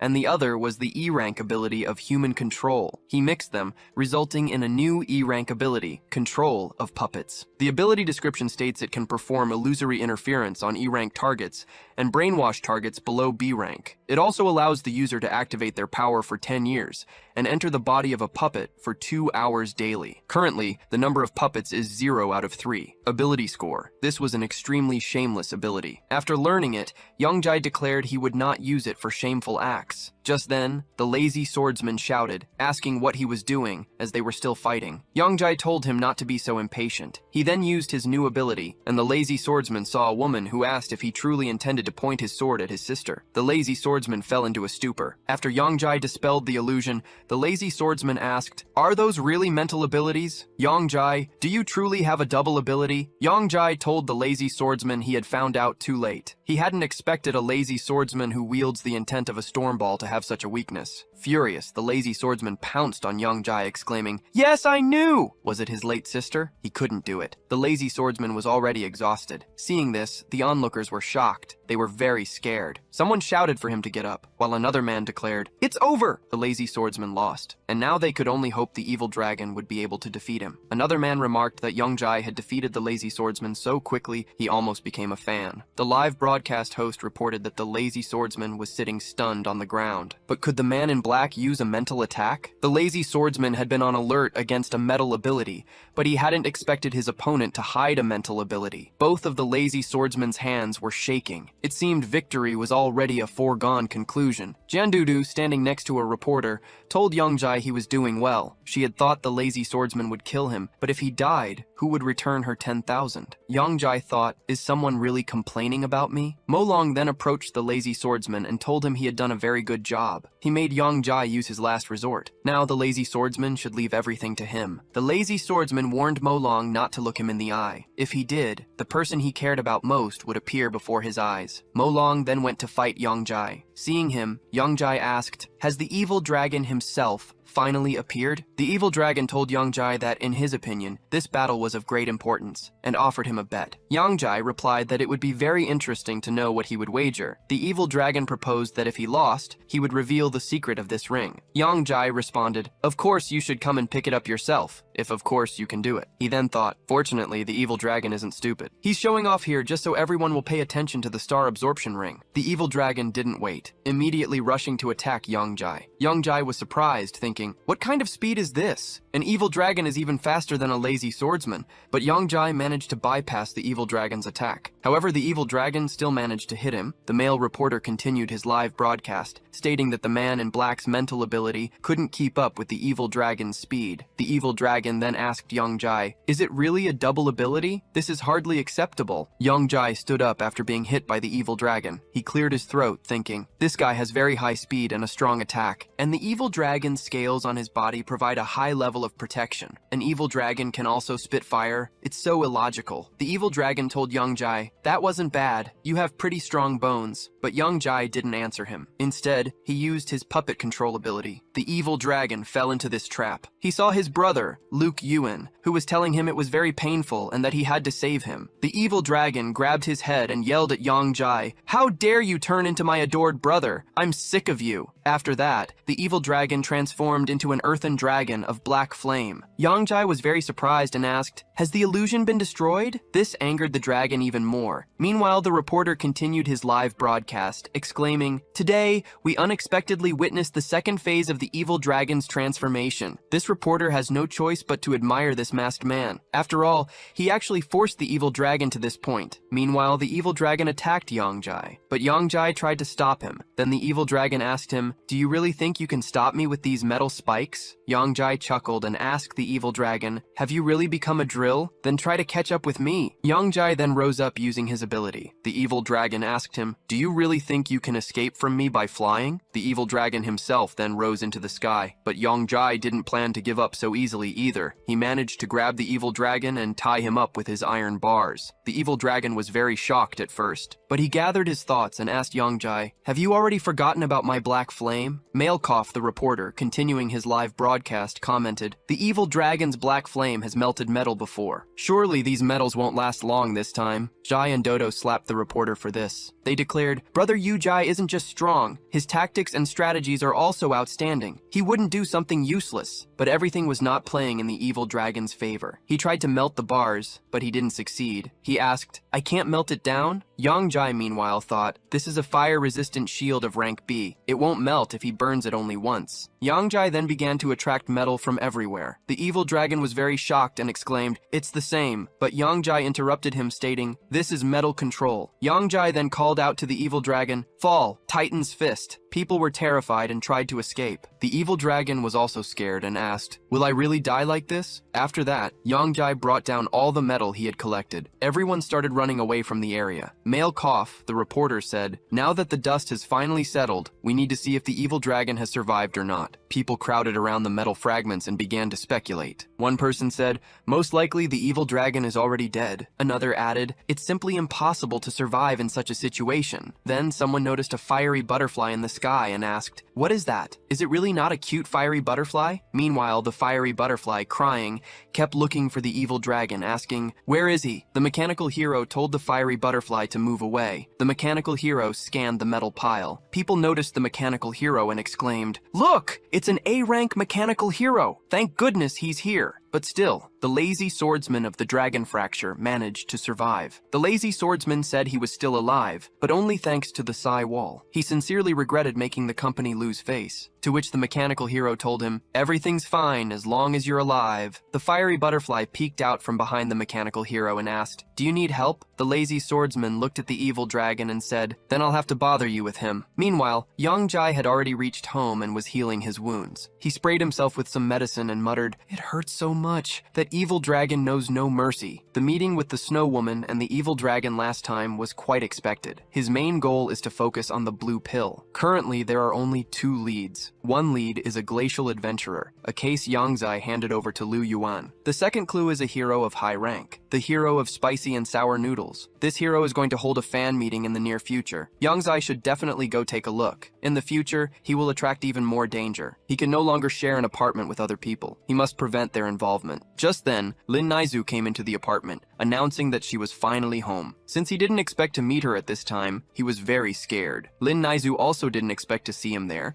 and asked what he was doing in the living room. Yongzai said nothing. His foot had hit the corner of the table, so he was just rubbing it with medicine. She came back just in time. He wanted to tell everyone that he was moving out. All 3 girls gathered and asked him if he was really moving out. Yongzai explained that being a man, it wasn't very convenient for him to live with them. He hadn't had any money before, but now he'd gotten a raise and his salary had increased, so he decided to move out. Xiaowei pointed at Lin Naizu and asked Yongzai, "What about Lin Naizu?" Yongzai covered his face with his hands and asked, "What about Lin Naizu?" He had nothing to do with her. Xiaowei told him that in that case, they wouldn't stop him, and since they already knew each other's contact numbers, then he shouldn't forget to call them when he was free. Yongzai said yes. Then he would treat them to a good meal, let them think that this was their farewell dinner. Lin Naizu was apparently very angry with him and went to her room. She slammed the door very hard. Yongzai thought, did he say something wrong? Yongzai said that if they were going to go out to eat, it was better to go all together. Xiaowei asked Yongzai, "After all, Lin Naizu is so beautiful and so kind to him. Why doesn't she deserve to be with him? Why does he communicate with her like that?" Yongzai wanted to answer her something, but the girls did not listen to him and turned to their rooms. Xiaowei added that they would go and take a nap. They would have lunch after Yongzai settled everything with Lin Naizu. When they left, Yongzai said that saying he didn't like Lin Naizu would be a lie, but he really didn't want to drag innocent people into danger. After that, he decided and knocked on her door. Lin Naizu said that the door wasn't locked. He could enter. Yongzai stepped inside and saw the girl on the bed. He asked her for forgiveness. Lin Naizu asked him why he was apologizing. Didn't he say he had nothing in common with her? Yongzai told her that she knew that wasn't what he meant. Lin Naizu couldn't stand it and started screaming. She asked Yongzai if he didn't like her past, right? Yongzai said no. She misunderstood everything. Then Lin Naizu asked him, why didn't he like her? Is she ugly? Yongzai said no and asked Lin Naizu to calm down. He asked her, can't they just stay friends? Lin Naizu asked, what friends? Yongzai just had to ask himself, did he like her or not? Yongzai thought that most of Lin Naizu's kindness towards him came from insecurity, because her relationship with her family was being destroyed. She just wanted to put her heart into another kind of attachment, and since he didn't answer her, she naturally took it negatively. Believing that her past and her life experience were what made people look up to her,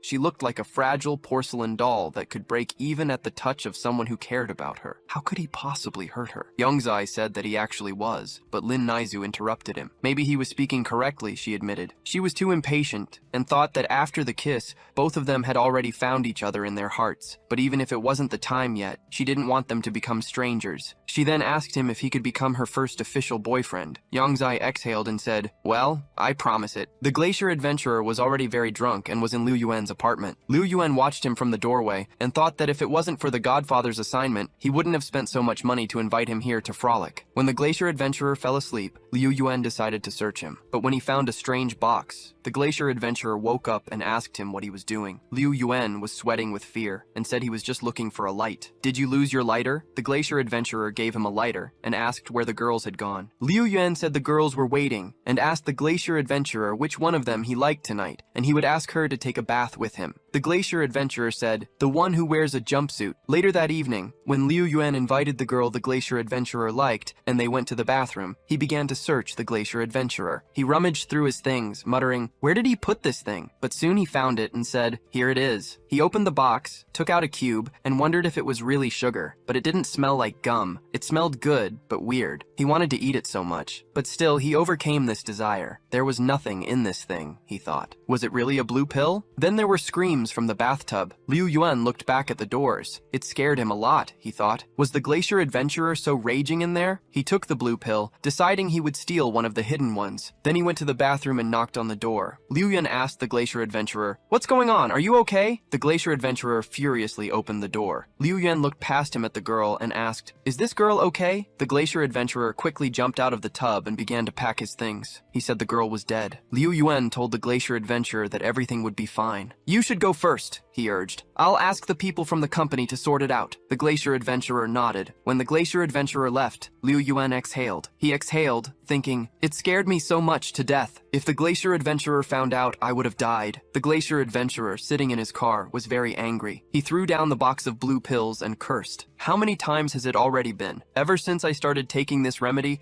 I can't control my strength at all. This is very bad. I need to calm down. He then noticed the pills and wondered why one was missing. But then he gave up on it, thinking, there are only a few days left until the next batch anyway. It doesn't matter if I lose this one or get it. Fan Peng asked Yongzai if he was crazy. Any other normal guy wouldn't even think about moving out of this apartment, Fan Peng added. Yongzai told him that these were just illusions. He then asked his friend if he knew how uncomfortable it was to live with a bunch of girls. Fan Peng countered that this alleged inconvenience was the beauty of it. Yongzai told his friend that sometimes he becomes a real pervert. When they arrived at their destination, Fan Peng asked his friend, where did you get the money to rent such a nice apartment? To which Yongzai replied that his adopted son had given it to him. Fan Peng said it was nonsense. When did you manage to adopt a son? Yongzai probably just won the lottery. Now you have to treat your friend somehow. Yongzai said that he was actually telling him the truth, but he didn't believe him. When he finally unloaded all his things, Yongzai lay down on his new bed. He said that he was so full, but at least now he was finally alone, although a little lonely. By the way, after the fight with the evil dragon, Yongzai hadn't used his summoning ability yet. This was the ability of the Snow Woman. Even though he had spent some of the dark energy to improve the puppet's control ability, the remaining energy was still a C-rank ability. Now Yongzai would see what kind of scary sister she was. He told the Snow Woman to appear, but when he saw who it was, he was shocked. Wait a minute, why is she a loli? Yongzai was freezing in his new apartment. The little girl, calling him master, asked Yongzai if he was okay, but Yongzai shouted at her not to come any closer. Then the girl told him not to worry. After all, snow won't hurt you, but the temperature might be a little low. Yongzai asked, what is snow? She said, it's a little cold in here. But then something dawned on him, and he used his flaming fist ability. Snow said, it's fire! Then she asked her master if she could come closer to him. Yongzai asked her, aren't you afraid of fire? Snow said, no, I like warmth. She approached the fire and said, it's so warm. The owner is so cool. Yongzai, watching the little girl, thought that fortunately, the cold air Snow created was only a passive effect. Otherwise, if the ability was from a higher rank, his flaming fist wouldn't be able to withstand the cold air. Snow began to fall asleep and said, the owner is also warm. She fell asleep right on his leg. Yongzai pulled away from her a little and said, she's a little brat, but still, he didn't drive her away. So be it, he thought, since she's so cute. He covered himself and her with a blanket and said, only this time. There will be no next time. The day of the fan meeting with the hero of spicy and sour noodles had come. A huge queue had formed. Everyone shouted, we all love the superhero of spicy kitty noodles. Yongzai was also there with his sign. He thought that today he was masquerading as an ardent fan in order to get closer to the superhero of spicy and sour noodles. But the crowd was huge. Someone stepped on his foot and started pulling his hair. A plump woman came on stage and announced, the superhero of spicy and sour noodles is ready. She then asked the audience, are you ready? Everyone shouted in unison, we're ready. But the woman asked them to shout louder. Then everyone started shouting, we love the superhero of spicy and sour noodles. Then the superhero of spicy and sour noodles appeared and told them, you are safe now. After all dangers will be crushed by my iron fist. At that moment, someone pushed Yongzai. He was pushed into the first rows where he inadvertently fell. But the superhero of spicy and sour noodles managed to catch him. The superhero told Yang, "Be attentive, even though I caught you this time." Yang eyes sparkled. He apologized and said that he had been careless. After the superhero spicy and sour noodles put him on the ground, Yang thanked him again and introduced himself as Yang 11. They shook hands. The superhero spicy and sour noodles said it was nice to meet him. The fans were delighted, shouting that their superhero was so adored. The fans were very jealous of Yang.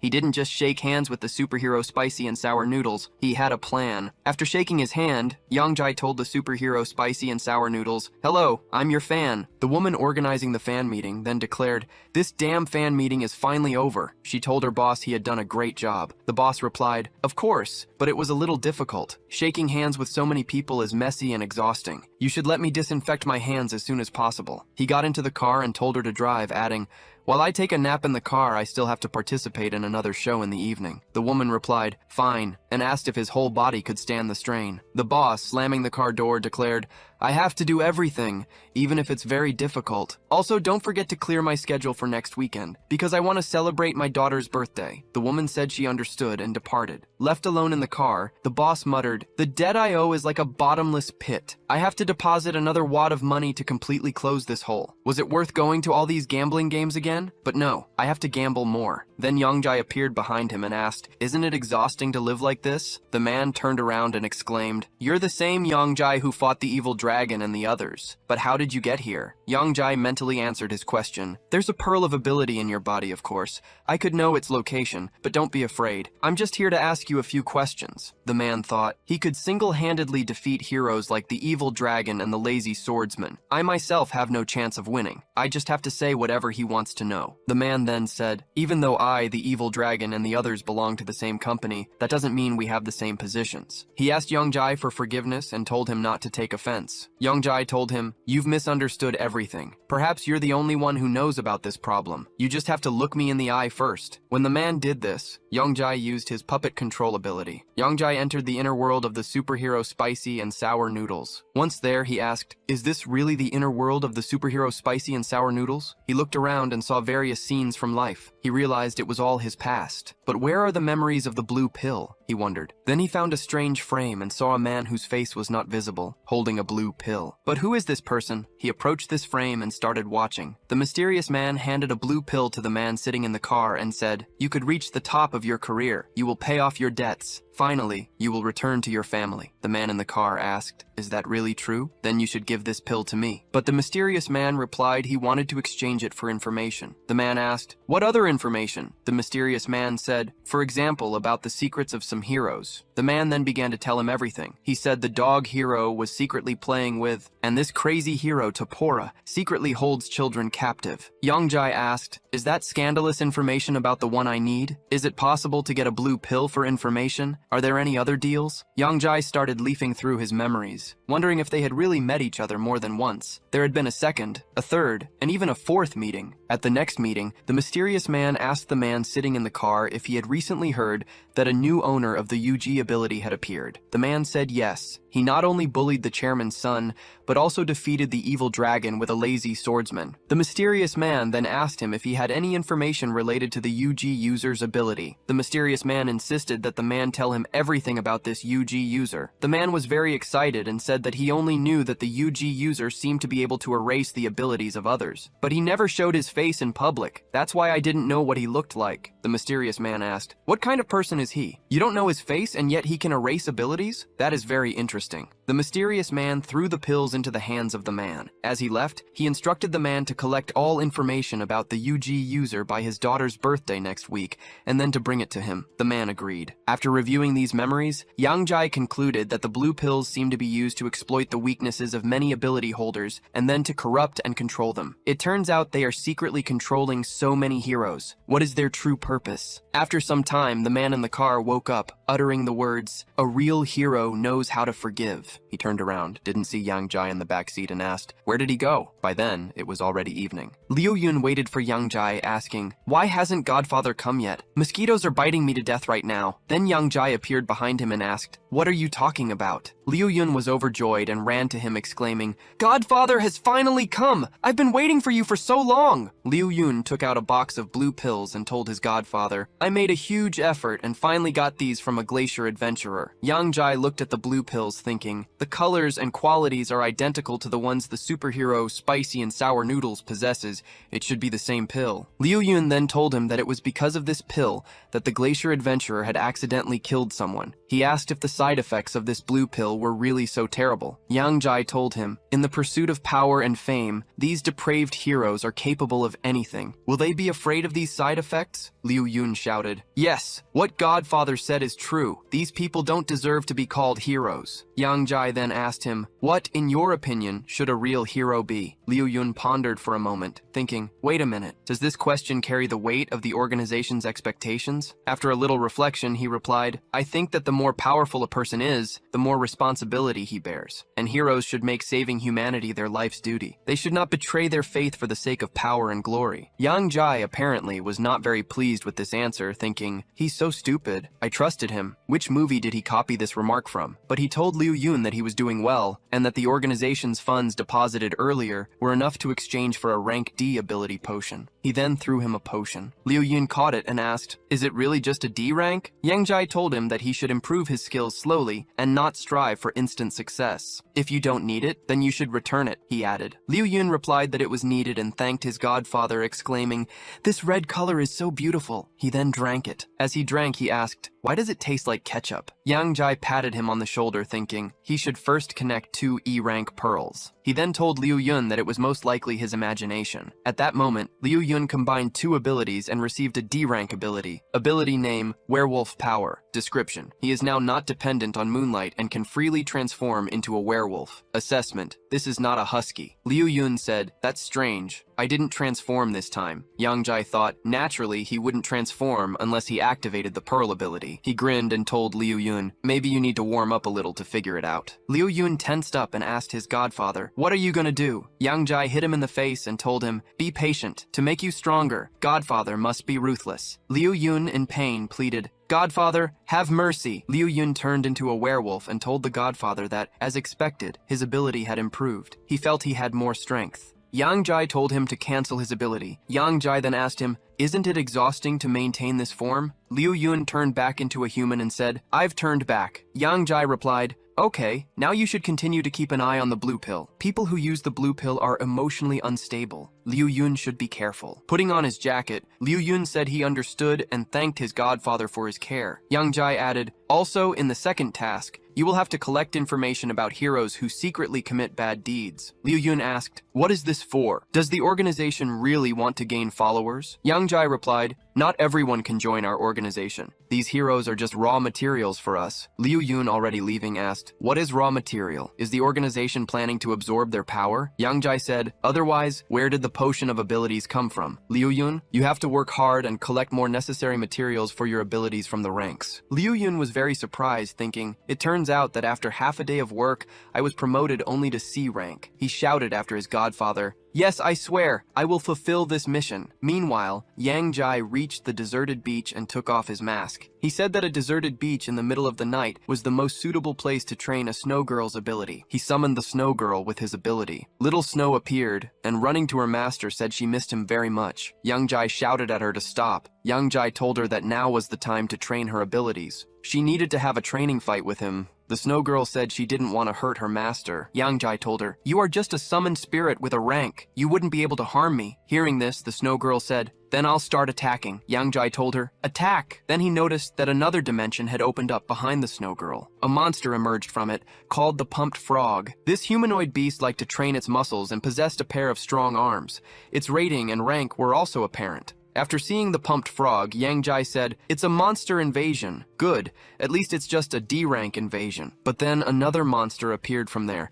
This monster was called the predatory unicorn. It was a water-type beast, extremely good at running on water. Yang Jai was very tense and shouted at the snow girl from behind. The snow girl turned around, very surprised, but then some light appeared, and Yang Jai asked, "What is it? It's so dazzling." When the light cleared, he saw that snow had matured. The grown-up snow told the monsters, "Are you really looking for death?" A pumped frog crawled out of the ground. The snow girl called it a damn frog. Yang Jai called out to the snow girl and said, "You've grown up." Then the snow girl told him that this was her combat uniform. Yang Jai examined her completely, very confused, and exclaimed, "How ferocious, how cruel." However, as always, the snow girl froze the pumped frog. Yang Jai had already put on his mask and asked, "Is it really dead now?" The snow girl said, "Not yet." Then the pumped frog jumped out and broke the ice. Yang Jai applied his ability called plasma, but the frog turned out to be very resourceful. Yang Jai shouted at the snow girl, "Stop him!" The snow girl said, "Yes, master!" And the snow girl nailed this monster to the ground. Yang Jai went down to the monster and extracted its ability. It was a D-rank ability. Its name was physical training. Description: physical endurance and other indicators will be constantly strengthened through physical exercises. Assessment: it is necessary to become stronger and try to remove the limiter, and it is unlikely that he will be able to hold out for a long time. The snow girl also went down to Yang Jai and called out to him. Yang Jai said it seemed like they had lost someone. They looked around, and Yang Jai asked, "Where has the horse gone?" The snow girl looked at the city and said that she thought this monster was heading there. Yang Jai said he understood. They needed to go after them. He asked the snow girl what was happening to her. The snow girl said that she had just gone out for a while. "And do you really want to regain control of my body again?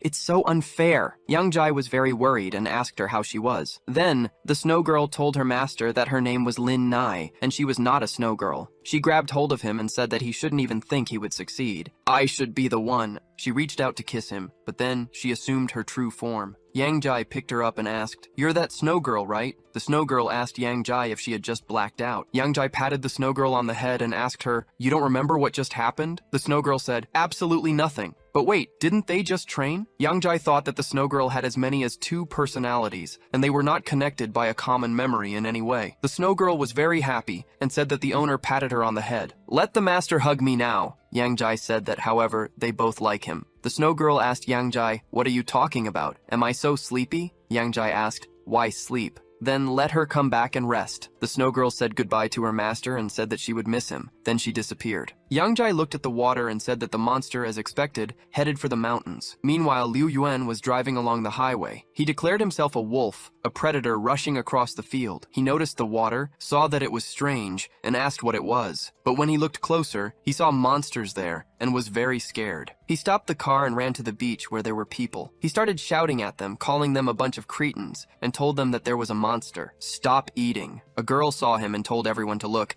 "Because someone is waving at us." The guy who was sitting next to the girl said, "Well, this one has a sports car, so what? He just wants to attract attention, to show off in front of us." The other girls started listening to his words and told them all to shut up, because he was shouting something. When they figured out exactly what he was shouting, they all looked at the water, and they saw a giant monster there. Liu Yuan didn't know what to do now. Did they really need him to save them? But still, he rushed to their aid and said that he had not been so responsive before. The short-haired girl who heard Liu Yuan's words was floundering in the water and asking for help. A chubby guy grabbed her by the arm. He told her to hold onto the log. The girl with the short haircut, whose name is Lulu, told the guy to grab on too. The guy also went to the log and said that it was so great that she was fine. He wanted to say something but didn't have time because a monster grabbed his hand and bit it off. At this time, Liu Yuan swam to Lulu's aid, telling her to come to him as soon as possible and he would help her get to shore. But Lulu told him that Puffy was dragged into the sea and asked Liu Yuan to save him first. Liu Yuan told her that he would do it after saving her. "You should swim to me faster before this monster comes back again." Lulu clung to Liu Yuan and said, "No, I'm afraid of the monster." Liu Yuan grabbed her in his arms and dragged her to the shore. "My God, she looks so thin, but why is she so heavy?" Then he heard the sounds of a helicopter. A helicopter flew to the rescue,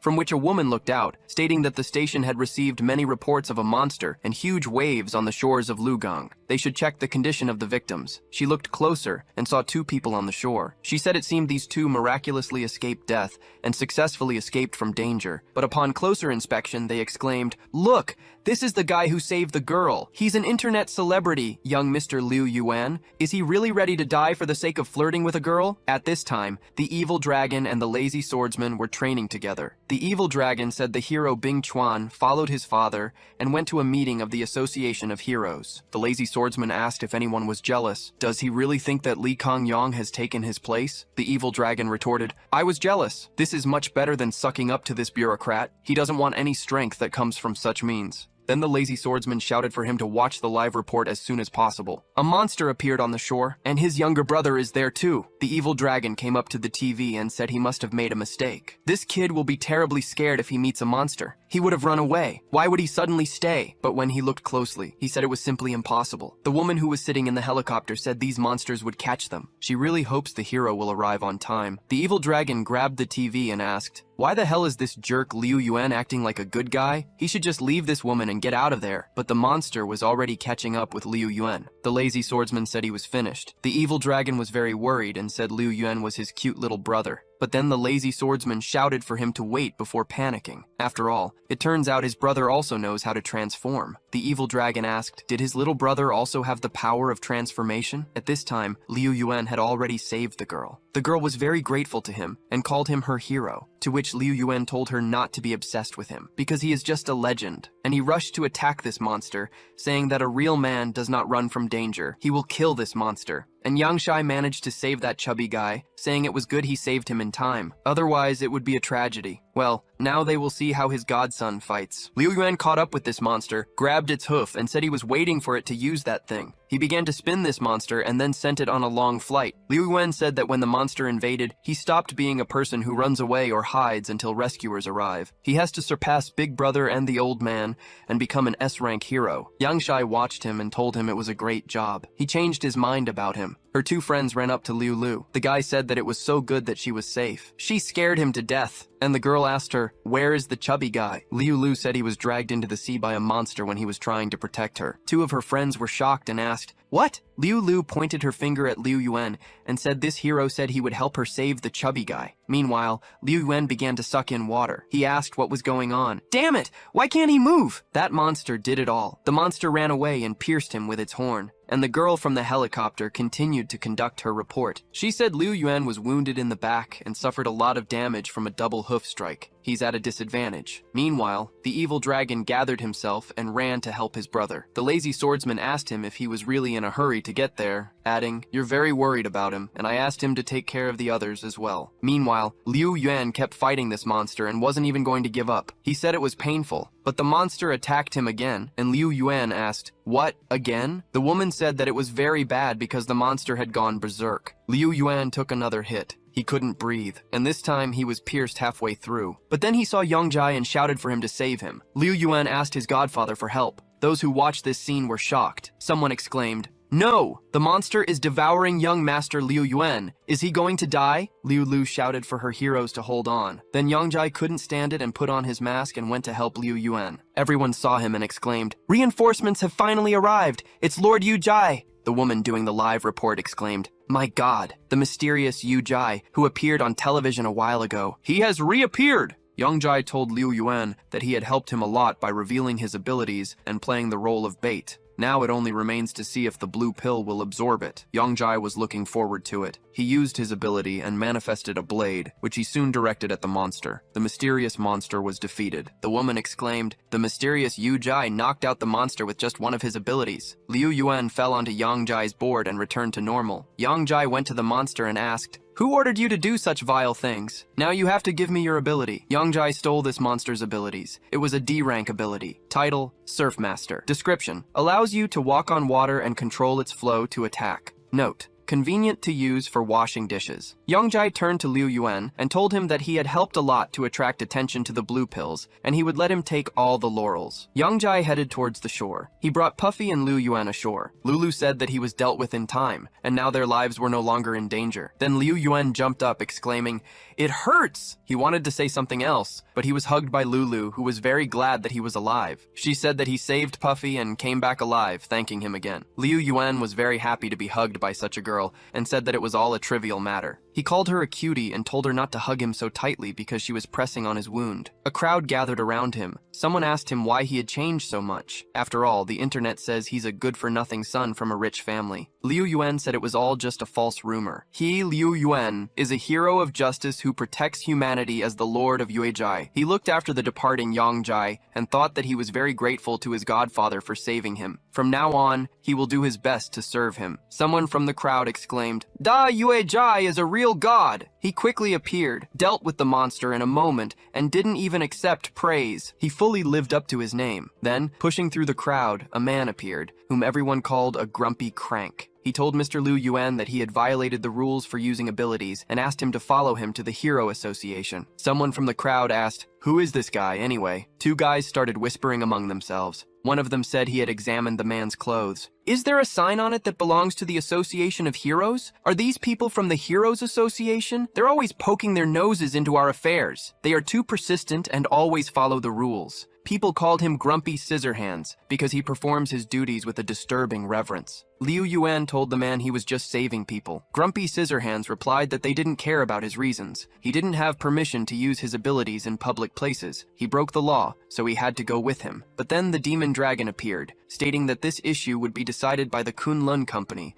and he would deal with anyone who dared to send his brother for questioning. One of the onlookers was delighted, exclaiming, "It's the Demon Dragon, the notorious hero!" The Demon Dragon landed next to his brother. Liu Yuan asked him why he was here. The Demon Dragon replied that it seemed the Wolf Man had very good regeneration potential. His wounds were almost all healed. He then asked his brother not to cause any more problems next time. Liu Yuan said, "Yes, I know everything." Grumpy Scissorhands turned around and said that if so, he hoped the company would be able to give the Association of Heroes exhaustive explanations acceptable to them. The Demon Dragon, watching his brother from afar, thought that Liu Yuan had never shown any hint of having abilities. Why had he suddenly awakened them? The next morning, at Yang Jai's apartment, Yang Jai had already taken a morning shower and was sitting on his bed. He noted that he possessed quite a lot of elemental abilities. He listed abilities like Flame, Plasma, Metallokinesis, and Surfmaster. He wondered if he could combine them. That would be quite interesting. He relaxed on the couch and, addressing his sister Fei Fei, said that he had tried many abilities, and now that he felt their power, he might try to find a healing ability. Then, he would be able to cure her. But where could he find information about a person with such an ability? Yang Jai realized he could only try to get into the body of the sour spicy hero and look for some useful information. That's what he decided to do. He used his control ability and moved into the body of the man he had met in his car. Yang Jai examined his new body, noting that the control ability allowed him to successfully capture bodies. He decided to try to activate Metallokinesis, but he didn't succeed. Yang Jai realized that the ability seemed to remain in his real body. It couldn't move with his soul. A showdown was surfacing. The girl, addressing the senior, warned that if he did not go with her, he shouldn't blame her for what would happen if he tried to use force. The man began to make advances toward the girl and told her not to misunderstand him. He said that if she wanted to join the company of the Divine Dragon Hero and undergo training, she must follow their company's rules. He grabbed the girl by the hand and asked, "I wonder which girl doesn't have a pretty face and a sexy body." He told her to please him and their boss, the Reverend Lord of their organization. His boss had excellent healing abilities, and he was also very good at such things. Yang Jai heard this and thought to himself, what is this healing ability? After all, God himself helps him. The man started tearing the girl's clothes. The girl cried, begging him to stop. Yang Jai then came to her aid and threw the guy into the bushes. The guy got out of the bushes and asked, "Who was that? What kind of freak dared to kick me?" Yang Jai replied that he was his karma, and now he would bring down retribution upon him. The man, emerging from the bushes, asked, "Is that really the sour spicy hero? Who do you think you are? Why are you minding my business?" To which the sour spicy hero replied, defending the girl, "If you had a younger sister or daughter who was being blackmailed or sexually harassed, how would you feel?" The guy scoffed. "Harassed? What harassment? This girl has been quietly doing an internship in our company for many years.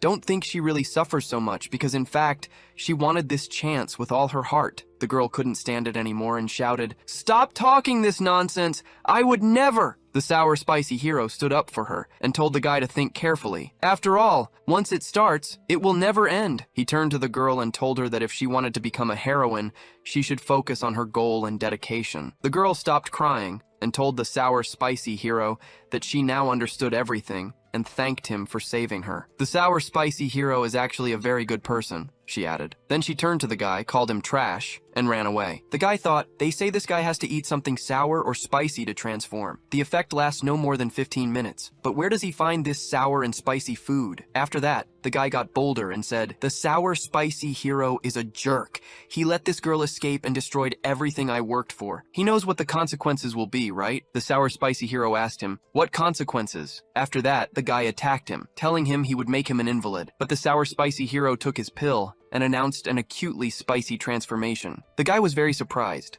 The sour spicy hero then punched him in the stomach. The guy admitted he had completely forgotten that the hero could eat a compressed capsule. However, he knew the transformation would only last 15 minutes, and when the time ran out, he vowed to beat the hero until he begged for mercy. The sour spicy hero questioned, what 15 minutes? Meanwhile, Jan 11 himself thought that the ability couldn't move with the body, but it increased his inner strength, and since he was connected to the soul, after collecting so many abilities, his inner strength became insanely frightening. Due to the fact that powerful abilities directly depended on inner strength, the sour spicy hero was able to last no more than 15 minutes. He couldn't control the energy and spent it too often until he reached exhaustion. Using the spiritual power of the octopus amulet, Jan 11 could release his power in an instant. Therefore, his transformation might take longer. The sour spicy hero used his power and saw where the guy was hiding. He told him, only weaklings hide. Then he grabbed the guy by the collar. The guy, very surprised, asked, how did you find me? Are you really a B-rank hero? To which the sour spicy hero replied that perhaps he didn't know, but he had been hiding his true strength. The guy conceded that he had lost today and asked to be let go. He offered to call his divine dragon company, who would then offer a financial reward. The sour spicy hero told him that he would only let him go if he wouldn't cause trouble or seek revenge afterward. However, the hero reminded him of something. The guy was very scared and asked him to stop, demanding, what are you going to do now? Are you gay? The sour spicy hero just grinned. The guy pleaded with the sour spicy hero not to do this,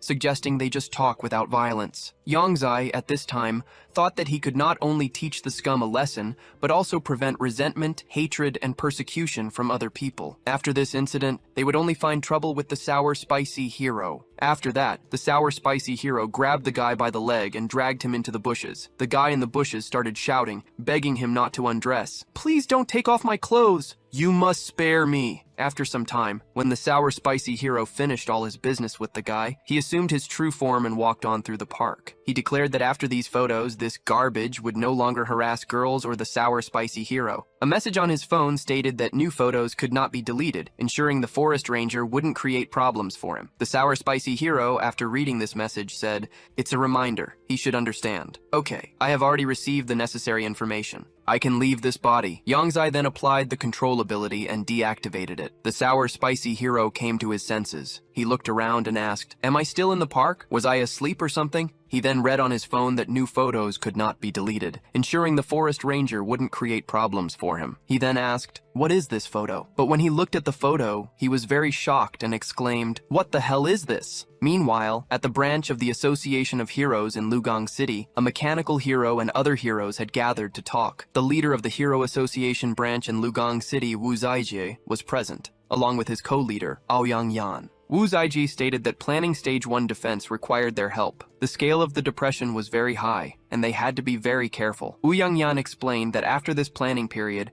everyone would create a role model of the attack and force the monsters to return to their world. They, the heroes, should portray those who drove the monsters away. The two guys who were sitting listening to it all were very inspired. One of the guys said that they were obliged to support the Association of Heroes. They would even risk their lives for it. Another guy, however, said, yes, I would destroy the heroes. This is their main task. The mechanical hero considered this, realizing that the association's purpose this time was to have each organization or company send a ranked hero to the core deviation center to strengthen control over the depressions. Their intentions, of course, are clear. By assuming the guise of a monster hunter, one can earn a lot of money. More importantly, there's information that the monster world has the ability to improve items, equipment, or weapons. This is the primary reason why the hero is so eager to undertake this job. Here, the word of the strongest carries the greatest weight. Having an owner of a powerful ability is the key for an organization to become invincible and gain a high position. The glacial adventurer was also thrilled and eager to improve his special elemental ability. It was already evening, and Yongjai was performing cloning in his apartment. He created his clone, and after examining it, he noted that the clone, in general, had learned. But he looked at it strangely. He began to work again, asking himself how he needed to combine these abilities. But first,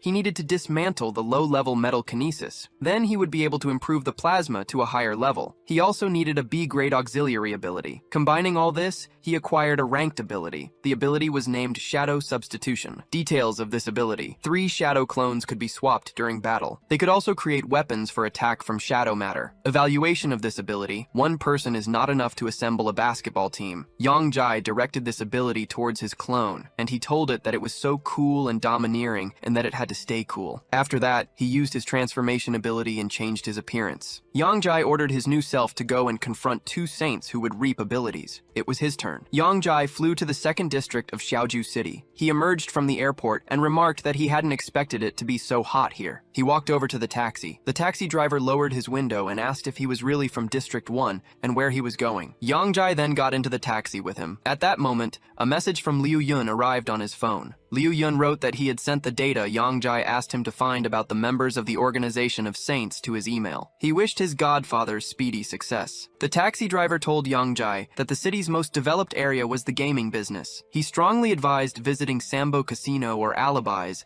assuring him that after a major victory, Yang Jai would be able to safely return to the hotel. And he added, "By the way, since you're so handsome and young, perhaps I can recommend another good place." Yang Jai asked him, "What is this place?" The taxi driver replied, "It's the Dreams of Paris, a place where girls are full of enthusiasm, and it's not that expensive." Yang Jai thought that even such establishments operated here without problems. Xiaoju truly was a city of chaos. Soon they arrived at the Heaton Hotel. The driver quoted a price, saying he would charge 500 Azure coins. Yang Jai was shocked. He thought, did the price increase by 5 times? He then asked the taxi driver if he had perhaps calculated the price incorrectly. The taxi driver replied, "No, everything is correct. The rest is a fee for an explanation. Consider it a lesson for a simple boy who came to the 2nd district for the first time." The taxi driver then took out his gun and presented it to Yang Jai. He told him, "I don't think it's worth hesitating to choose which is more important, life or money, right?" Yang Jai replied, "Of course I wouldn't hesitate, but I only needed a lesson here," after which he used his puppet control ability. He then entered the hotel and approached the reception desk, where he was given a key card for his room. He was also told that if he needed help, he could call their staff. Yang Jai said, "Thank you." His belongings were carried by the same taxi driver. Seeing this, the girls at the reception began to whisper. One of them whispered, "It's incredible. I didn't expect that gentleman could get that uncivilized taxi driver to help him with his luggage." The other girl replied, "Yes, or maybe he even wants to invite her to dinner." Yang Jai had already reached the elevator and told the taxi driver he still had things to do,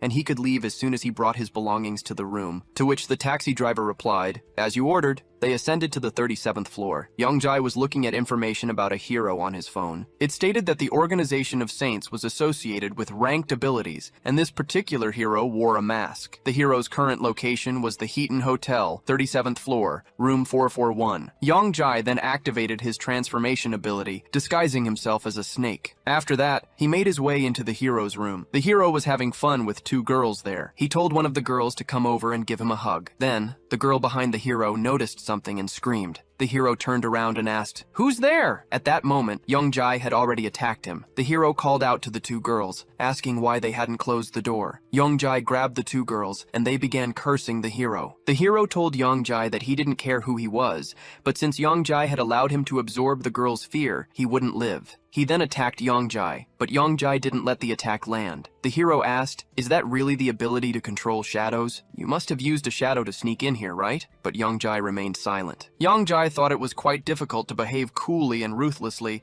but he was very sensitive about this matter. Meanwhile, the hero thought that if it weren't for the power these girls gave him, he wouldn't have had a chance. Yang Jai attacked the hero again with his shadows, but the hero managed to dodge them. He then asked Yang Jai, "Who are you anyway? Don't you know I'm from the Saints organization? If you report this to the organization, they'll skin you alive." But Yang Jai didn't answer him. The hero grew even angrier and said, "I asked you a question. Are you deaf or something?" He thought to himself that Yang Jai wouldn't be able to dodge his next blow. Now victory would definitely be his. But Yang Jai's fist passed right through his head, after which the hero shook with fear and begged Yang Jai not to kill him. Otherwise, the priest won't let this go so easily. He gave up and begged for mercy. Yang Jai pulled off the hero's mask and stuffed it into his mouth. Then, he called the hero garbage and proceeded to extract his ranked ability. The name of this ability was Mask of Fear. Description: absorbs fear and makes the owner of this ability stronger. Ability assessment: for a horror movie, this ability is perfect. The hero asked Youngjai, "What have you done to me? Where did my ability go? You must give it back to me immediately, otherwise the priest will definitely kill you." To which Youngjai replied, "Then let me take a look at this priest you keep talking about, the one he's always talking to, with the help of puppet control." Using his puppet control ability, Youngjai plunged into the hero's memories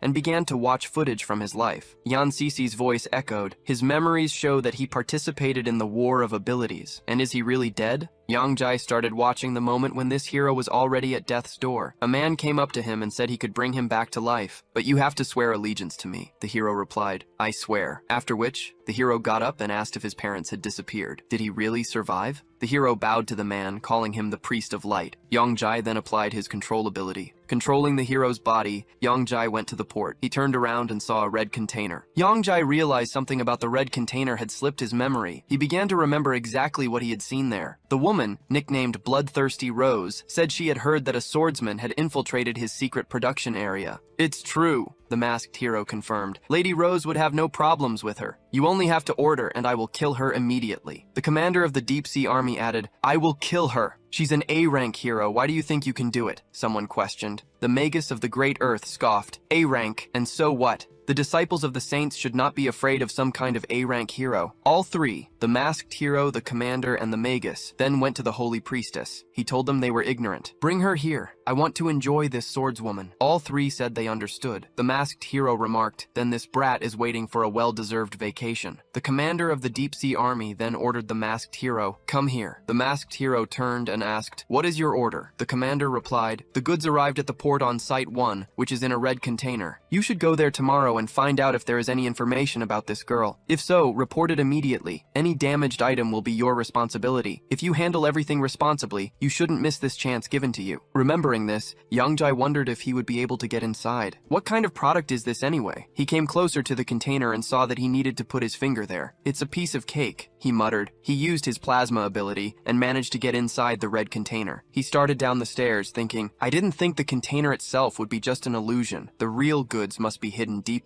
A stinky smell assaulted him. What kind of stinky smell is this? Is it really blood? He went down to the final floor and saw a man sitting at a table. Is it really security? He wondered. The man saw him, stood up, and greeted the masked gentleman. The masked hero, a little embarrassed, asked, "What happened today?" The man told him, "You probably don't know, but a very valuable product was recently brought in. How did you get tired of these creatures already?" Youngjai thought, what kind of creatures? Is that really it? He then told the man, "Show me this product already." The man led him past cells where young children were crying, visible through cameras. Passing by one of these cells, the man couldn't stand it and told one of the children, "Stop making noise already. If you anger the masked gentleman, he will whip you like that." The children fell silent. Youngjai thought, yes, these saints keeping children in such a place is just terrible. It seems these children were abducted from different corners of the earth. And they are so young. The eldest of them is 15 or 16 years old. He couldn't stand it and shouted, "You're a bunch of idiots who are just ready to say goodbye to your lives. I will make everyone involved pay." In one of the cells, a man told a guy, "I will whip you to death. How dare you bite me?" Swinging again, he added, "That's what you get." Then the masked man came and told him, "Stop right now." The masked man asked him, "What, are you really in trouble because of this guy?" The man said, "Yes." The masked gentleman suddenly attacked him and bit off his ear. Youngjai looked at this guy and thought that his eyesight was not bad. The masked gentleman asked the man, "What is the reason?" The man hesitated and said, "The reason," but he was interrupted by the suddenly appeared preacher of the Organization of Saints, whose name is Mantis with a two-handed sword. Mantis said, "There was no other reason. It was obvious what was on his mind. He wanted to do something with this kid's sister." Youngjai was horrified and asked, Youngjai saw a girl in the corner. The mantis with the two-handed sword remarked, "What a pity, she's scared to death." Youngjai was still terrified, thinking they were a bunch of jerks. A mantis with a two-handed sword approached the masked gentleman. "Brother," he said, "I thought you were enjoying your vacation with might and main. What brought you here? How do you like the two blondes I recommended to you?" The masked gentleman replied, "They were good, of course. But today, I came here to help the commander of the Deep Sea Army check the condition of the goods." The masked gentleman said, "Release this guy. They can pay a large sum for him." A mantis with a two-handed sword approached the guy. He grabbed him by the face and asked, "Are you really saving your life? I don't mind. Even if this brat from the first territory loses all his teeth, he can still be sold at a high price." The guy replied in another language, "I will kill you all." The masked gentleman told the guy, "Be patient a little more. Soon, I will fulfill your wish." A mantis with a two-handed sword asked, "Do you really understand our language?" The masked gentleman replied, "And not only that, I promised to fulfill his wish, and you came here in vain. Don't you think so?" With that, the masked gentleman pierced through the mantis with a two-handed sword. The mantis gasped, "Brother, why?" The masked man replied, "Because you are similar to me. We come from the same places." Then the mantis with the two-handed sword realized he was not the masked gentleman, but it was too late. The masked gentleman had already cut off his head. All this was watched by the man whose ear had been bitten off, and by the guard who brought the masked gentleman here. The man asked, "What happened?" The guard called out to the masked gentleman. The masked gentleman told them, "You will all die here." He then killed them all. Young Jai received their abilities. The guy said his name was Yufan and asked the masked gentleman, "Who are you?" The masked gentleman replied, "I am the one who came to save you." Yufan said, "I heard you bullied the children here not long ago." The masked gentleman replied, "You will soon find out how it will turn out." He then cut the chains of Yufan's power, thereby freeing him. The masked gentleman told Yufan, "Wait here for a couple of minutes, but first, I need to deal with the people outside." Yufan got up and went to his sister. She was already dead. Seeing this, young Jai remembered his own sister. He came out of the cell and someone shouted, "Grab him!" The masked gentleman was surrounded. He shouted,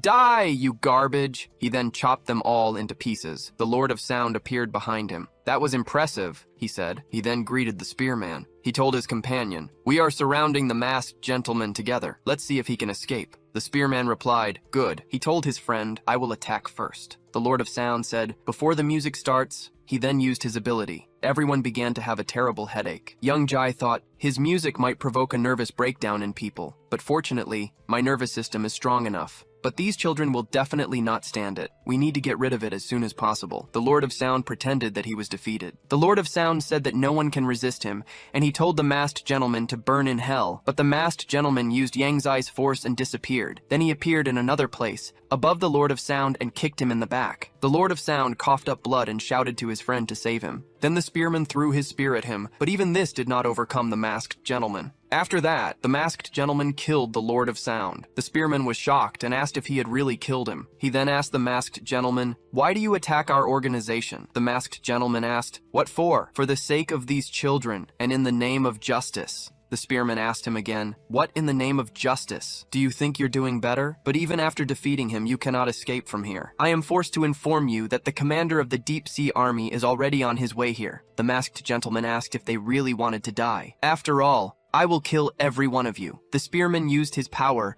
and called the masked gentleman an idiot, and told him, "If you come up, I will kill you." The masked gentleman repelled his attack, thereby killing the spearman. The masked gentleman exhaled after his victory and said, "That was painful." The boy who watched the battle from behind the bars said, "My brother is wounded." The masked gentleman replied, "It was nothing, all for the sake of their salvation." He opened the cages and told them to get out quickly and not push. "You need to get out of there one at a time." Then Yufan came around the corner carrying his sister. Yufan was very serious and said he didn't want to suffer because of his own weakness. He wanted to become as strong as the masked gentleman and asked him if he could become his teacher. The masked gentleman said, "Of course, but you must swear eternal loyalty to me. Are you ready for this?" Yufan said he was ready. "I will become your most devoted disciple." Yang Zai used his puppet control ability and handed the pill to Yufan, saying, "You should take it." Yufan asked, "What is it?" "It's a pill, the power of a mantis." The masked gentleman said, "This is an ability that will allow you to turn your hands into balls as the mantis did. Now Yufan will be able to ensure his safety for a while." Yufan thanked his master. Then Yufan left. When Yufan left, the masked gentleman said that he had to deal with the corpses next. He started pulling abilities out of them. After he did this, the masked gentleman said that last time he had to make a lot of mistakes before he managed to get 2 balls from a frog and wavy horses. And now he has managed to collect so many of them. People and monsters are so weak. To begin with, he decided to improve the shadow exchange ability to A rank, and now it should be easier for him in the battle with the priest. He combined the abilities, and he got an A rank ability. The name of this ability was Shadow Exchange. Description: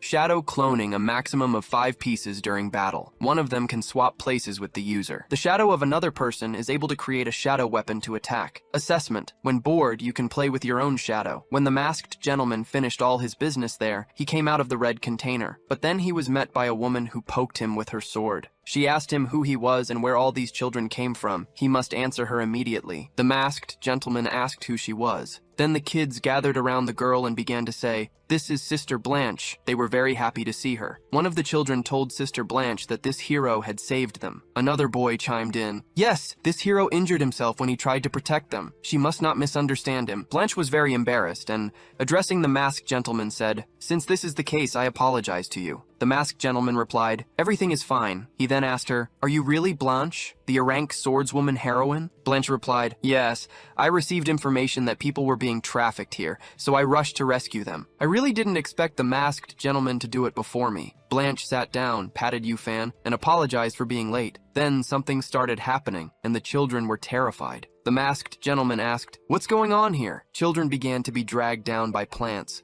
They shouted to their brothers and sisters to save them. The children were very scared, and everyone was calling for help. Yufan called out to his master. The masked gentleman told Yufan, "Wait here, I will save them." The bloodthirsty Rose asked him, "What makes you think you can save them? Don't make me laugh with these statements." Did he think he was a hero? Their commander called out to bloodthirsty Rose, the commander of the Deep Sea Army, and the wizard of the Great Earth. He told them, "Show this bug the power of the saints," and applied the ability of magical healing. Bloodthirsty Rose said, "Using abilities with such a large range is definitely very tiring. But with this power, which was given to her by the High Priest, their abilities will be restored in a moment." The High Priest turned to the swordswoman Blanche and said, "You are not allowed to touch the goods of the Organization of Saints. You must surrender now, and then I will spare your life." Therefore, he turned to the masked gentleman and said, "As for this traitor, he should die here." Yangjai thought, "If they really die, we will still see which one of us will die." Swordswoman Blanche thought, "If he was just a B-rank hero, then I would be able to handle him. But with an A-rank fighter, like the priests, there would be big problems." She then told the High Priest, "The Association of Heroes is already on its way. You should immediately let go of your weapons,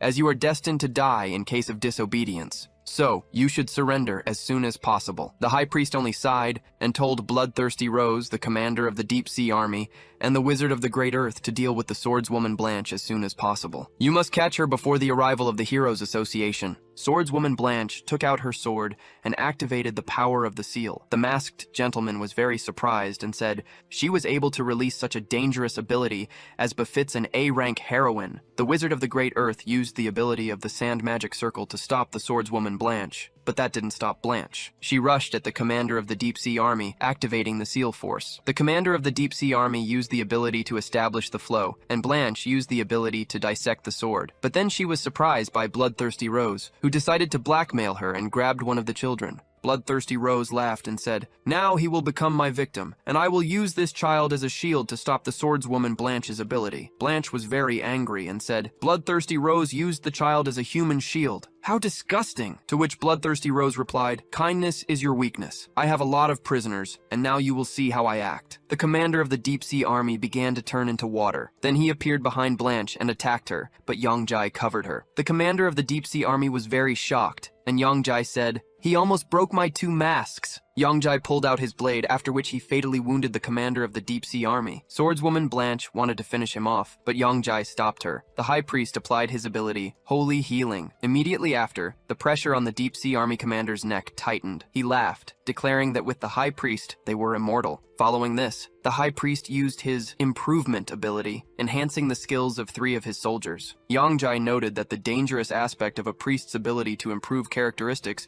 was that all their abilities would rise a rank in a very short time. The Wizard of the Great Earth then began to conjure. Swordswoman Blanche shouted that he was generating energy, and if the force was unleashed, the destructiveness of his spell would reach a new rank. Yangjai realized that a long-range attack could harm the children. He simply had to prevent it. He then told Blanche that these 2 were her responsibility, and he would deal with the others. Blanche looked very worried, asking him, "How is it possible to cope with the Wizard of the Great Earth's spell? What about the children then?" Yangjai answered her briefly, telling her to just trust him. Blanche wondered why he looked so mysterious, yet at the same time, so reliable. She truly believed him. She then told him that she would clear the way for him. After that, she activated her seal and rushed towards the captain of the Deep Sea Army. The captain of the Deep Sea Army stopped her attack, but the girl proved to be much stronger than he expected. The captain of the Deep Sea Army then called out to Bloodthirsty Rose, shouting for her to help him immediately, to which Bloodthirsty Rose replied, "How many times do I have to tell you not to call me that?" Following that, she used her Rose Spell ability, and Swordswoman Blanche's power began to weaken. Bloodthirsty Rose then stated that Blanche's body craved love,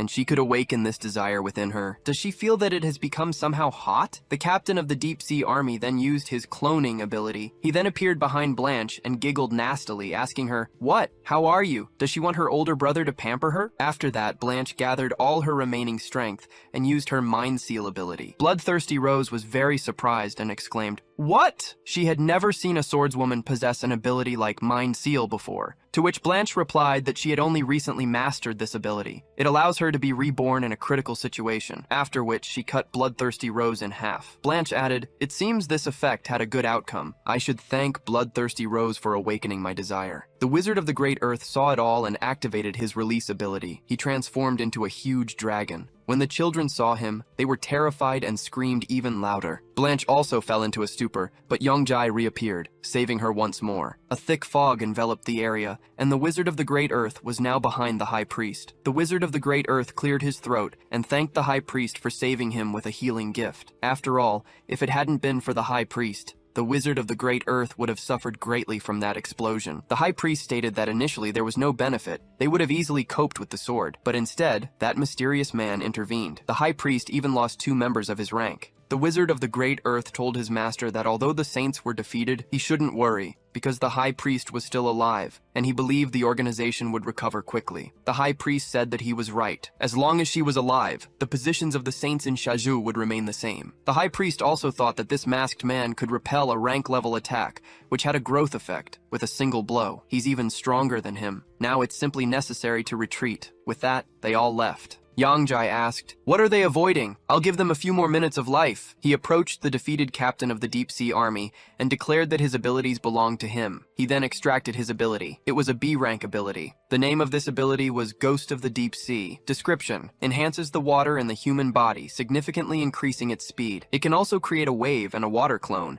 as long as there is at least a small amount of liquid nearby. Rating: Almighty Water. After which, Yongjai declared that Bloodthirsty Rose would be next. He walked up to her and told her that the sword seal was ruthless, then extracted her ability. This ability was also of A rank. The name of this ability was Bloodthirsty Rose. Description: summons vines and tendrils with the help of the owner's blood, which can emit a powder that increases characteristics to attack enemies. It can also be fraught with the risk of losing control over the vines. Assessment: Rose has a lot of thorns. After collecting these 2 abilities, Yongjai thought that he would first need to destroy them down to F rank, and then add the previously acquired skill, so he could create another A rank ability. Yongjai successfully created an A rank ability called Super Brain. Description: this ability improves vision, hearing, sense of smell, touch, taste, and the 6th sense. It also increases coordination. Additionally, it allows the user to release a wave that paralyzes the nervous system for a successful attack. Assessment: brother, are you really going to buy the whole pack? Yongjai applied this new ability, noting that the shape, sound, smell, and taste of all these sensations were incredibly sharpened. Just then, the swordswoman Blanche woke up. She immediately asked Yongjai what rank his abilities were. Does he really know how to create a huge explosion? And what's his name? Yongjai replied that he was from the judges' organization, and his factory was Yujai. Blanche asked again, "What is that? I've never heard of such a thing. Are you part of the hero socialization?" Then she looked around and asked him to wait, wondering where all the children were. Yongjai replied that they were right behind her. Blanche wrapped them as they joyfully ran into her arms. The children were still very scared, but glad that they were saved. Blanche said, "Thank God you're okay," and she asked, "How did you manage to escape?" To which one of the boys replied, "The Master's shadow saved us." Another child added, "Yes, there were a lot of shadows." Blanche asked again, "What is the Master's shadow?" The boy explained, "At first, he ordered her to cut the vine unnoticed and take us to another place. When the explosion occurred, he used the shadow to create a protective ring that protected us all." Blanche listened to them, a little confused. She wanted to ask what kind of master they were talking about, but then it dawned on her. She turned to Yongjai and said, "You're so smart," and thanked him, but he was gone. Blanche asked, "Where did he go?" Meanwhile, the Heroes Association arrived by helicopter. Someone shouted from the helicopter, "The Hero Association has arrived. We are taking control of the area. Everyone should refrain from rash actions." The helicopter landed,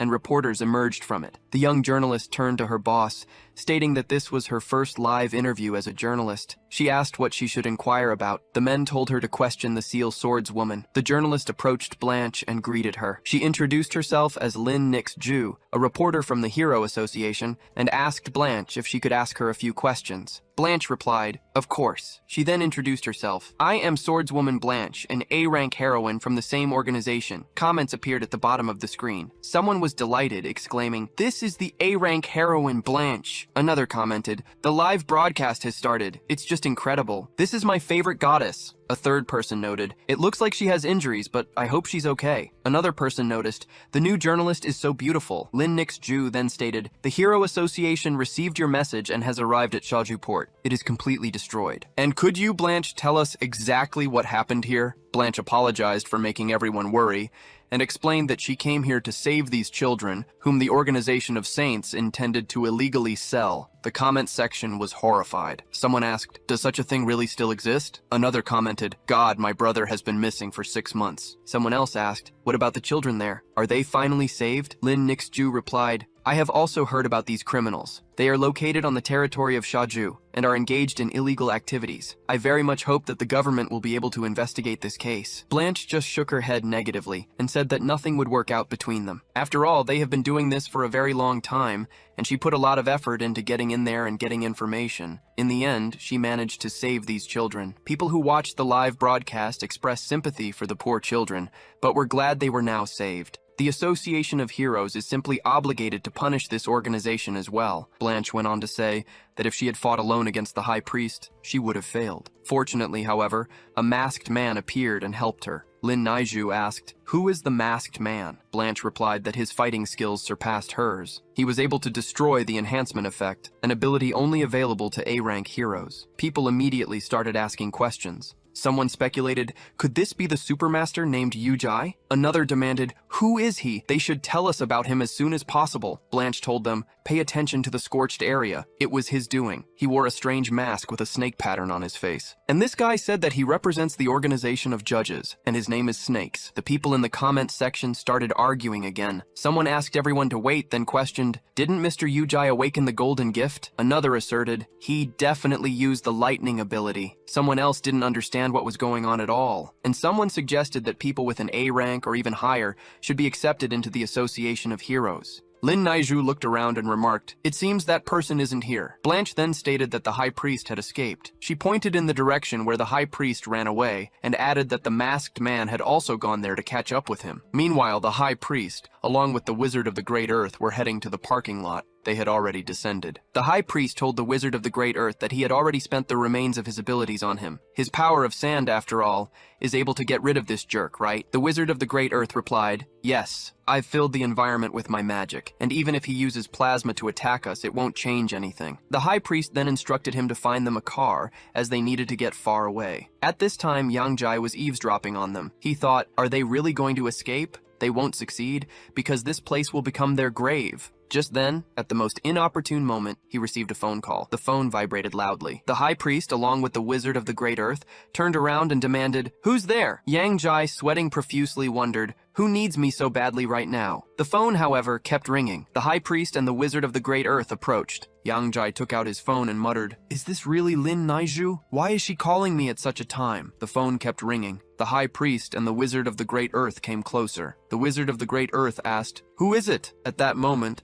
Yang-Jai activated his ability to change clothes, transforming back into himself. He answered the phone and stepped out from his hiding spot. He asked Lin Nix-ju, what's wrong? The Wizard of the Great Earth questioned, is he really a civilian? The High Priest warned him not to be so sure, because we need to find out. Lin Nix-ju then addressed Yang-Jai, calling him dear, and asked if he could guess where she was now. Yang-Jai squinted at the two men and asked, where are you? Aren't you at home? Lin Nix-ju, meanwhile, was already flying in a helicopter, having just interviewed Blanche. She told Yang-Jai that she was in Shazhou. Yang-Jai tensed up, thinking, Shazhou? What is she doing there? He then said aloud, there's unrest in that city right now. What brought you there? Lin Nix-ju replied, yes, everything is fine. I just wanted to share that I recently found an amazing permanent job. Yang-Jai asked, what job? Lin Nix-ju explained that she was accepted into the Heroes Association as a journalist, and she had just interviewed a seal swordswoman named Blanche, and now she was going to question the masked man, Yu-Jai. Yang-Jai was very surprised and asked, what? He realized that with the help of the Heroes Association, Lin Naiju would quickly find him. Yang Jai told Lin Naiju that it was great. They would need to celebrate her new position today, and now he would go for a gift. Lin Naiju said that Yang Jai was so cool, and Yang Jai told her to wait well. After that, Yang Jai went into a dark corner and dropped the phone. The Wizard of the Great Earth said that he was just talking to his beloved. The wizard was so jealous of Yang Jai. After that, Yang Jai used his ability to change clothes again. The high priest said, "No, they had been deceived. He had come for them." Yang Jai ran out of the darkness, dressed as snakes. The Wizard of the Great Earth also used his ability and told his animals to kill him. Yang Jai dodged their attacks. The high priest said that they needed as many of these agile earth creatures as possible to cope with him. The Wizard of the Great Earth said that each of them could compete alone with a hero of A rank. The enemy simply would not have time to react. But then they noticed that Yang Jai was fine and wasn't even injured, after which he appeared behind the high priest's back and pierced him through with his ability. Yang Jai did the same with the Wizard of the Great Earth. The high priest was horrified and asked how such a thing was even possible. "Doesn't he have an electric type of magic?" Yang Jai, calling them idiots, asked, "What? Who said I could only use electricity?" The Wizard of the Great Earth said that he was a rare owner of the magic of 2 elements. He refused to believe it. The high priest told Yang Jai that if Yang Jai allowed him to live, he would not remain in his debt. To which Yang Jai replied that he was saving people's lives, not for his own benefit at all. In most cases, it was done in the name of justice. After that, he decided to finally finish off these 2, but the high priest grabbed the blue pills and ate them. Yang Jai jumped away from him and asked, "Have you taken a blue pill?" To which the high priest told Yang Jai that Yang Jai had forced him to do so. "But I not only know how to heal, I also have something else." He took a weapon out of his mouth. Yang Jai, in a foul stupor,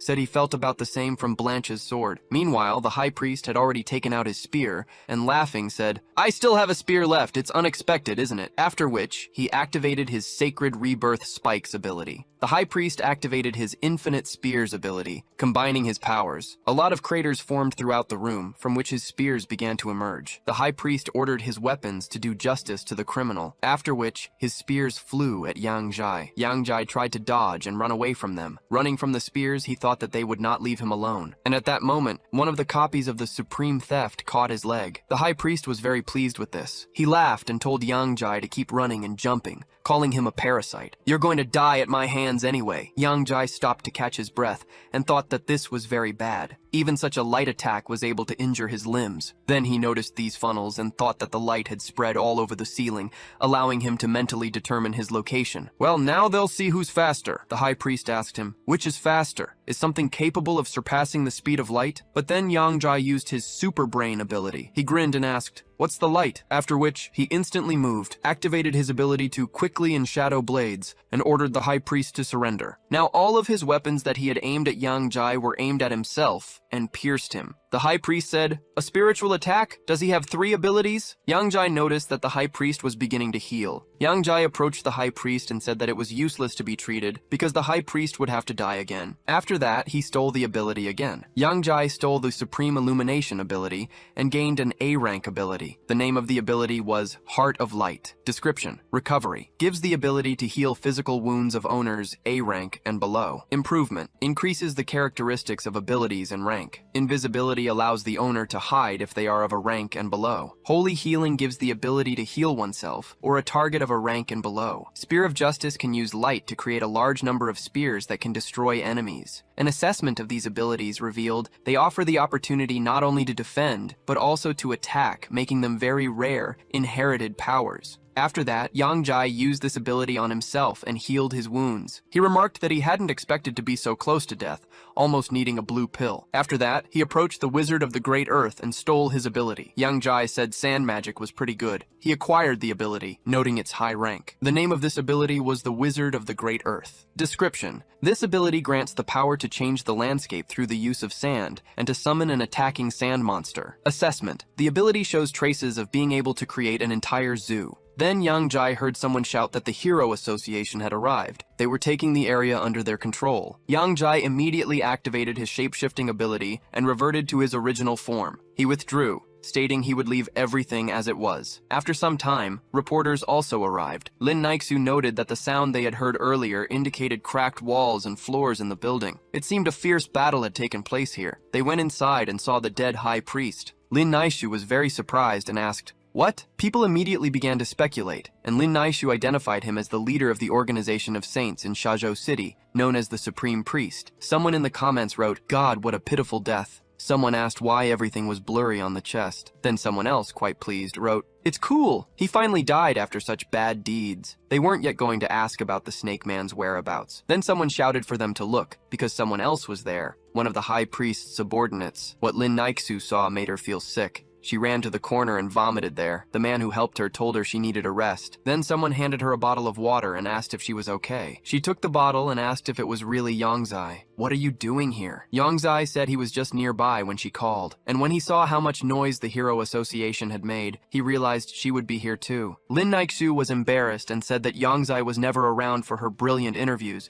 but constantly found her in awkward situations. She explained how embarrassing her first broadcast was. Yongzai began to calm her down and said everything was fine, and that she was beautiful no matter what she was doing. He himself thought he should have acted more wisely, at least to clean up the place. Then this man came up and asked Lin Naixu if she was feeling better already, but he saw her hugging her boyfriend and was also embarrassed. He said the rescue team had found the girl who had been abducted by the Organization of Saints. They were going to interview her now. Lin Naixu looked at what was going on there and told Yongzai, "Okay, I have to go, but you have to wait for me." The man looked at Yongzai, thinking that it turned out he never had a chance. After that, Lin Naixu began interviewing the girl. Yongzai was watching it. He activated his Heart of Light ability and said that very soon he would be able to return to save his sister Feifei. He thought that now he had gathered all the elements together. These were wind, sand, fire, and water. His high-rank abilities included light, darkness, sand, lightning, and metal. But soon, 3 unknown persons from the Organization of Saints were expected to appear. Yongzai decided he would call Dragon at the Central Hospital of Shazhou City. All the children were brought to the hospital by ambulance. The doctor told them to get down, get in line, and follow him. The doctor would need to examine them all. Yufan was still sitting in the ambulance with his sister. He said he hadn't seen the teacher since, but Yongzai appeared. Yufan was very happy to see him, but Yongzai gestured to him to be quiet.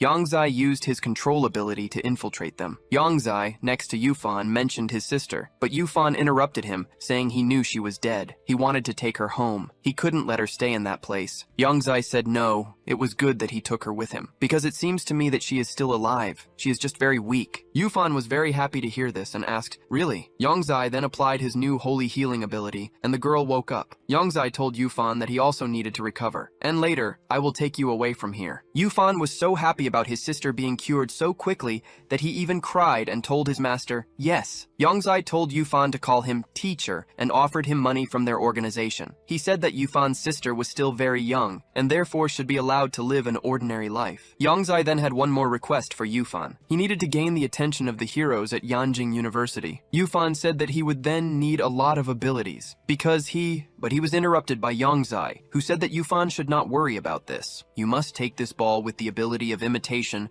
and later use it together with the previous mantis powers. This should be enough to enroll in Yanjing University." After that, Yongzai gave him a C-rank ability. Its name was imitation. The description stated 5 senses that simulate the improvement of strength and dexterity, but no more than 10 times the original talent. The assessment was, a 3-fold improvement is quite enough. Yufan told his teacher not to worry because he wouldn't let him down. Yongzai told him to live a nice life and not to try to find him because he himself would periodically contact him. Yongzai then got out of the ambulance and changed his clothes. Then Lin Naixu called out to him. Yongzai was very surprised to see her there and asked, "Is it really you?" The girl came up to him and asked, "Where did you run off to? I had to look for you for so long." Yongzai hesitated and said that he was helping children in the hospital. He then asked her what had happened. Lin Naixu said, "It's nothing." She exhaled and said that they were finally saved, and the Heroes Association should now contact their families. Yongzai asked her, "What about homeless children?" Lin Naixu said they would be sent to a shelter and would live there. Yongzai replied that an orphanage is like a big family. Yongzai really hoped that they would grow up healthy. Then Lin Naixu kissed him. Afterwards, she told him he had been working hard these 2 days. Lin Naixu then shouted, "See you later!" She told Yongzai that she still had a lot of work to do,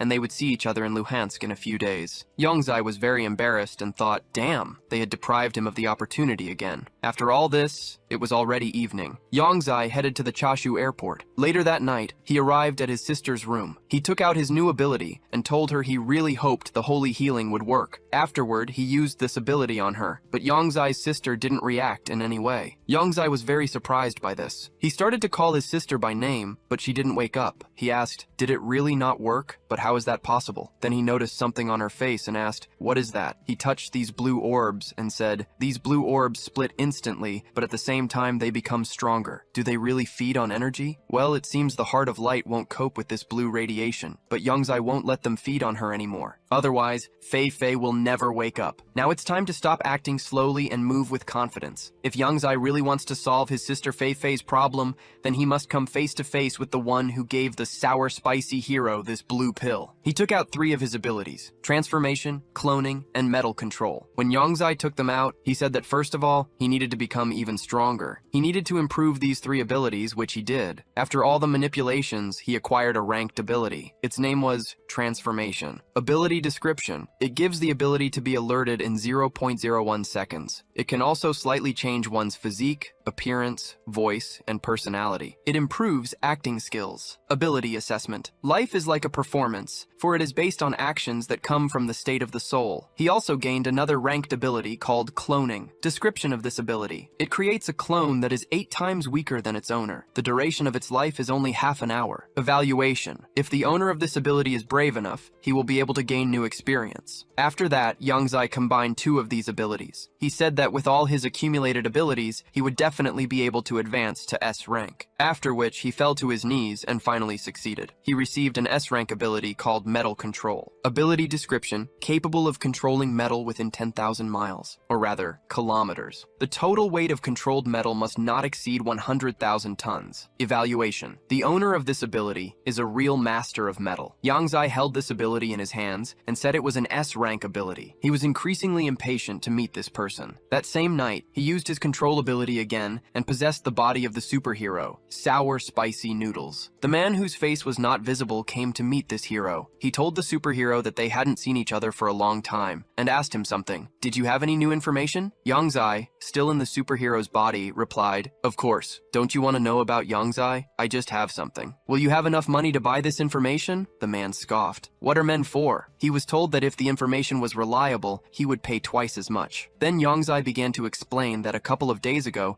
the organization of saints was destroyed in Shazhou City. "You must have heard about it, right?" The man confirmed. "Of course I did." "And the seal swordswoman Blanche from the Heroes Association," Yongzai continued. However, during her report, Blanche revealed extremely interesting information. She was helped by an unknown person who goes by the name Snake. The man replied, "Yes, I know about this too. Yongzai and Snake are both from the judge's organization. Isn't this a well-known fact?" But Yongzai kept talking, asking the man if he knew that both Yongzai and Snake possessed 2 abilities. The man questioned, "2 abilities? Perhaps their organization only accepts such heroes?" Yongzai replied, "No. Such people are very rare. I don't even think such a thing is possible." The man then asked Yongzai, "What are you getting at?" Yongzai handed him a bottle containing some kind of supplement and asked the man if he had seen it before. "It's an elixir of abilities." The man inquired, "What is an elixir of abilities?" The man reached out to pick it up, but Yongzai pulled back his hand. "Yes," he explained. "After using it, a person will be able to acquire a new ability. A user without superpowers will become its owner, and those who already have one ability will gain additional strength." The man scoffed. "That's just nonsense. Complete nonsense." "How can you prove it to me?" Yongzai opened the bottle. "You probably know that my superpower is body strengthening. I will now demonstrate this effect." Then he drank the contents of the potion. He then showed the power of the fiery fist. The man was very shocked and asked, "Is that really a fire-type ability?" Yongzai explained that he had previously made a deal with him. "That's where I got this information from. Thanks to the blue pill that you gave me, I verified the existence of such things." The man exclaimed, "That's incredible! But in that case, you should know what this elixir is made of." Yongzai admitted he didn't know, but told the man everything he did know. The man remarked that this was very entertaining information and threw him 15 blue pills. Yongzai stopped him. "I need to ask you something." The man impatiently replied, "Just talk already." Then Yongzai said, "Recently I discovered my body began to be covered with light blue spots in places. Is this the effect of the blue pills? What is happening to me now?" The man, already leaving, casually replied, "That's just an unremarkable side effect. You shouldn't pay any attention to it. I'm looking forward to our next meeting, sour spicy hero." Then the man left. Yang Zai assumed his true form. Even after discovering the effect that entails loss of vitality, they call it an unremarkable side effect. What is their plan? After that, Ian Heath moved to the exit. Then he heard the sour spicy hero's child calling him. The sour spicy hero was still unconscious. Yang Zai walked up to him, threw those blue pills, and told him, "If you're doing this for your daughter's sake, you should stop taking those pills. The choice is always yours." After which, Yang Zai left. The sour spicy hero's daughter looked out from around the corner and saw her father. She asked why he was sleeping on the roof. The sour spicy hero woke up and asked his daughter, Tian Tian, for forgiveness. "Your father just accidentally fell asleep," he said. Tian Tian walked up to her father and accused him of lying when he said he would keep her company on her birthday. Then Tian Tian saw these blue pills and asked, "What is it?" Her father quickly grabbed them and told her to give them back because they weren't a toy. It was clear he had come here to meet that guy and get pills, but why couldn't he remember anything about what happened here after the deal? It was very strange. He got to his feet and told his daughter that she needed to go home and eat cake. Tian Tian was very pleased with his words. Meanwhile, at Lai Yuan's house, it was already night, so he was going to his room to sleep. He muttered, "I can't take this treatment anymore. It's impossible. It's impossible." He wondered when he would be released from here. He saw that the light was on in his father's room. It's so late. Why is the old man still in the study? He looked in and told his father to go to bed early, but when he entered the room, he realized that his father wasn't there. He decided to look around. He saw some strange papers on the table and decided to take a closer look. Lei Yuan picked up the papers and said, "What is so valuable that can make old bones work late into the night?" He started reading and found several requirements for a deployment plan. It stated, "There is no Batesian in the city of Lugansk." Lai Yuan was shocked by the information written in these papers. He asked, "What is the white area? Is it really located here? I will definitely go," he thought. He hadn't expected this. This is almost my best chance to become a rescue hero. The next day, Yang Jai headed to work. Then someone called out to him, asking if he still remembered his job. "Where have you been all this time?" At that moment, Yang Jai recalled yesterday's conversation with Liu Yuan, who had asked him if he was truly friends with Fan Teng. "He's an acquaintance of mine, and I have to help him," Yang Jai thought. Therefore, Yang Jai mentioned that a woman had come to the newspaper bureau asking to publish an ad about a missing person. He showed a missing person announcement,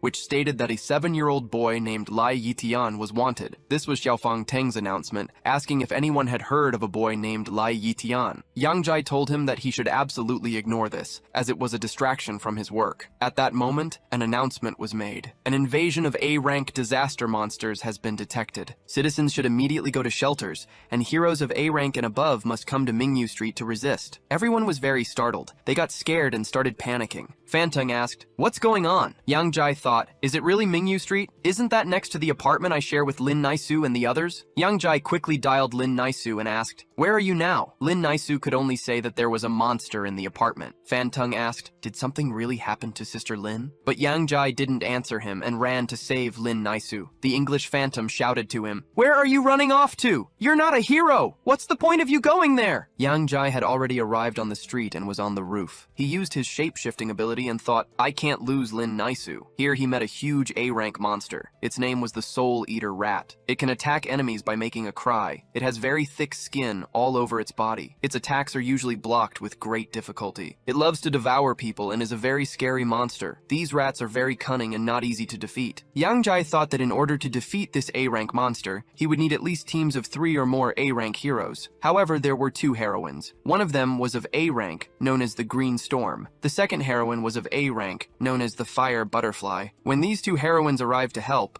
the Soul Eater Rat sensed their presence and immediately attacked them. Green Storm shouted to the Fire Butterfly to dodge quickly. After that, Green Storm saved the Fire Butterfly. Green Storm then asked her, "Why did you come here at all? After all, you are an A-rank heroine. This is cannon fodder in a battle with it." To which the Fire Butterfly replied that she had been nearby and saw Green Storm fighting alone. "So I decided to help you." Then they heard cries for help. Turning around, they saw 2 girls, one of whom was in peril, being held by the other. It was Lin Naisu and her friend Huan. Huan asked her sister Lin Naisu for help. She cried that she didn't want to die, she wanted to live. Lin Naisu tried to calm her down, promising that she would save her. But Huan continued to cry, urging her to hurry because she didn't want to die. Then, a piece of stone broke off from above and fell directly onto Lin Naisu's hand, which was holding Huan, severely injuring her. After that, both girls broke down. Huen was caught by a fiery butterfly. In the fiery butterfly's arms, Huen asked if she was truly saved. The fiery butterfly winked at her and declared that citizens unlucky enough to get into trouble should not be afraid, because the A-rank heroine, the fiery butterfly, was here to save them all. At this time, the rescue was being broadcast live. People who saw this scene commented that it was so cool they couldn't take their eyes off it. Someone commented that he also wanted to be saved by the charming fiery butterfly. The girl leading the live broadcast told them to wait. Where are the two girls? She wondered. Lin Naisu was still falling, but then something very fast rushed by. Viewers of the live broadcast asked, "What just happened? What just flew by? It flashed by in the blink of an eye. What's the matter? Did this girl fall?" The live broadcaster, addressing the audience, said that something had just rushed through the air. They couldn't say what exactly, but the girl was saved. Then, the green storm shouted to the reporter to leave immediately. After all, this A-rank monster was aiming right at them and was about to attack, but still, the green storm, using its blinding explosion ability, was able to save a helicopter full of reporters. Meanwhile, the one who saved Lin Naisu was Yang Zai. He brought her to the park and gently placed her on a bench. He asked for her forgiveness, believing he had arrived too late. He then used his healing ability to mend her wounds. Afterward, he covered her with his cloak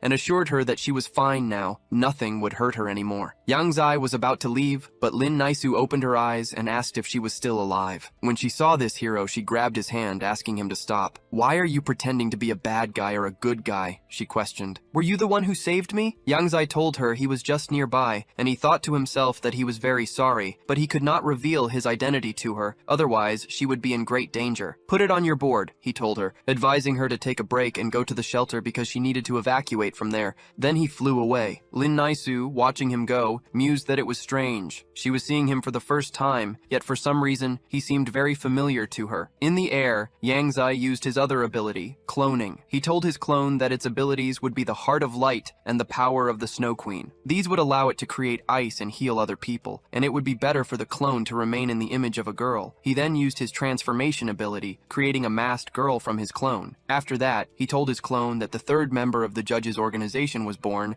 and her name was Rabbit Mao. Yang Zai instructed Rabbit Mao to go and save those in danger, preventing the number of victims and injured from increasing. Rabbit Mao affirmed, yes. After Rabbit Mao left, Yang Zai, looking at the monster, muttered that now it was only necessary to deal with this rat thing. But then he noticed someone on the roof and wondered, what is that? Who is that? There was a girl standing on the roof, a heroine called Explosive Fist. She remarked that she never thought she would have to face such a creature right in the middle of a vacation. Now the security of the city of Lugansk is under threat, she declared. The reporter girl asked, is it really the famous A-rank heroine who was last seen in Lugansk a few years ago? People started writing comments. Someone wrote, Hori, she's back in her youth with her. Another asked, wasn't she lighter before? Someone else wondered why her skin was so tanned, and someone didn't understand at all who she was. Can someone explain to him who that girl is from behind? He asked. He was told that this was a heroine nicknamed the Fiery Fist. The heroine, Fiery Fist, waved to everyone. People in the comments perked up again and started writing, the heroine is female who fights in this style, truly unique. And the girl, Fiery Fist, asked if anyone else remembered her. Yang Zai also saw her,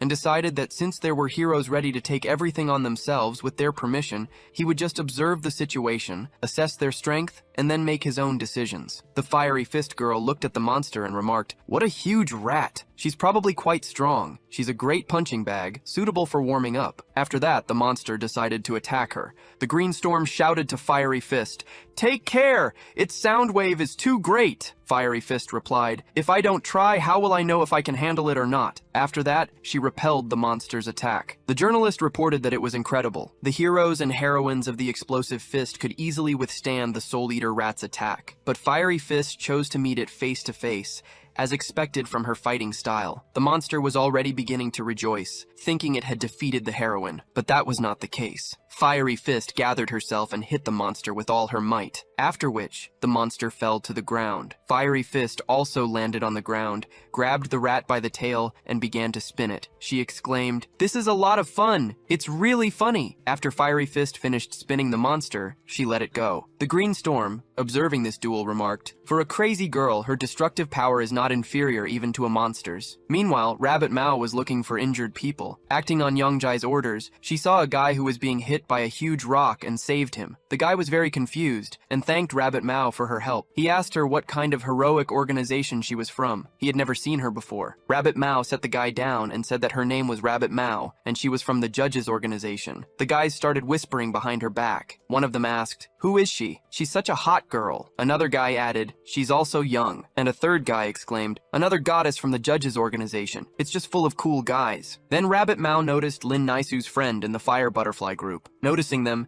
she asked if the fire butterfly was together with Lin Naisu. Then she hurried to their aid. The girl next to them said that they had fallen from a height and suffered serious injuries, asking Rabbit Mao if she could cure them. Rabbit Mao immediately began to heal them without further ado. The people watching were delighted. One of the people exclaimed, "Their wounds seem to have disappeared. What kind of ability is this? It's just amazing. This girl is kind, beautiful, and possesses such powerful healing abilities." Rabbit Mao instructed, "Everyone should go to the shelter as soon as possible to avoid further trouble." But then a monster appeared. Everyone's ears hurt because the sound was terrifying. The girl said, "This sound has changed. Now it seems to me that my brain is about to explode." Fiery Fist exclaimed, "What is that? Is this some kind of berserker?" Yongjai said, "This is bad. This monster consumes the souls of people who are nearby." The monster began to absorb the souls of nearby people. The Greenstorm, addressing Fiery Fist, asked, "What is it?" Fiery Fist replied, "This creature absorbs the soul energy of people who have already died, and it heals its wounds too." The journalist leading the report asked if all its wounds were healed. Will the best fighter be able to cope with the Soul Eater rat now, after their face-to-face encounter? But where are the rest of the heroes from the resistance squad? Fiery Fist told the Greenstorm to retreat. After all, it seems to her that this monster will be utterly ruthless. Without waiting for the Greenstorm's response, Fiery Fist decided to attack the monster again. She attacked it, shouting for the monster to burn in hell, calling it a stupid rat. After attacking the monster, Fiery Fist exhaled and said, "This time it should work, right?" But it wasn't like that. The monster was much more cunning. It attacked the girl not with a fist, but from behind with its tail, punching her through. Fiery Fist started bleeding and exclaimed, "That's a very dirty trick, how disgusting." After that, the monster threw Fiery Fist far to the side. People began to write in the comments that they were so scared and their city of Lugansk was now in danger. Someone wondered if Fiery Fist was going to die now. Someone should help her and everyone else at the same time. But the Fire Fist girl was not going to give up and was writhing in pain. She said that she could not die here because she needed to get rid of this monster as soon as possible. Then the Green Storm came to her aid. Fire Fist was very surprised to see her here and asked her what she was doing. "Did you really want to die?" The Green Storm said that her duty as a hero is to protect people. "I can't just run away." The journalist, observing the monster, was also very surprised and remarked that everyone saw her as a noble heroine who saved the city of Lugansk. Meanwhile, the monster was advancing on them, but at the last moment, they were saved by Yongjai, who threw a metal projectile at the tail of this monster, thereby nailing its tail to the ground. The journalist began to conduct a live broadcast even more actively, exclaiming, "Wow! At the moment when we needed him the most, a super A-rank hero named Yongjai appeared. But who is such a nice girl next to him?" Then the comments came to life. People began to write that Mr. Yongjai is their hero. He came to save them. And they asked, "Who is the hot lady in the mask next to him?" Everyone wanted to know more about her right now. Someone wrote, "Just look at her mask. She must also be a member of the organization of judges." Fire Fist asked, "What are they doing?" The Green Storm told her she had no idea, but they were probably saving them. Yongjai in the sky was creating more and more metal spears, which all pierced through the dense skin of this monster. Fire Fist said, "Now it is clear. This rat heals when it absorbs the energy of other people. It is not easy to overcome, and most importantly, how do we block this ability of hers?" The Green Storm asked, "What to block? Why doesn't she just shut her mouth then?" Fire Fist hit the Green Storm on the head and asked her, "What else could you think of?" Meanwhile, Yongjai lifted this monster high into the sky. The monster was also not going to give up, sending its shockwave at Yongjai again and again. But Yongjai used his ability to block its attack. Yongjai turned to Mao Rabbit and told her not to let this monster open its mouth. Mao Rabbit said, "It's fine." She used her ability called Snow Tornado. People were all looking at the sky with great curiosity, exclaiming, "Look,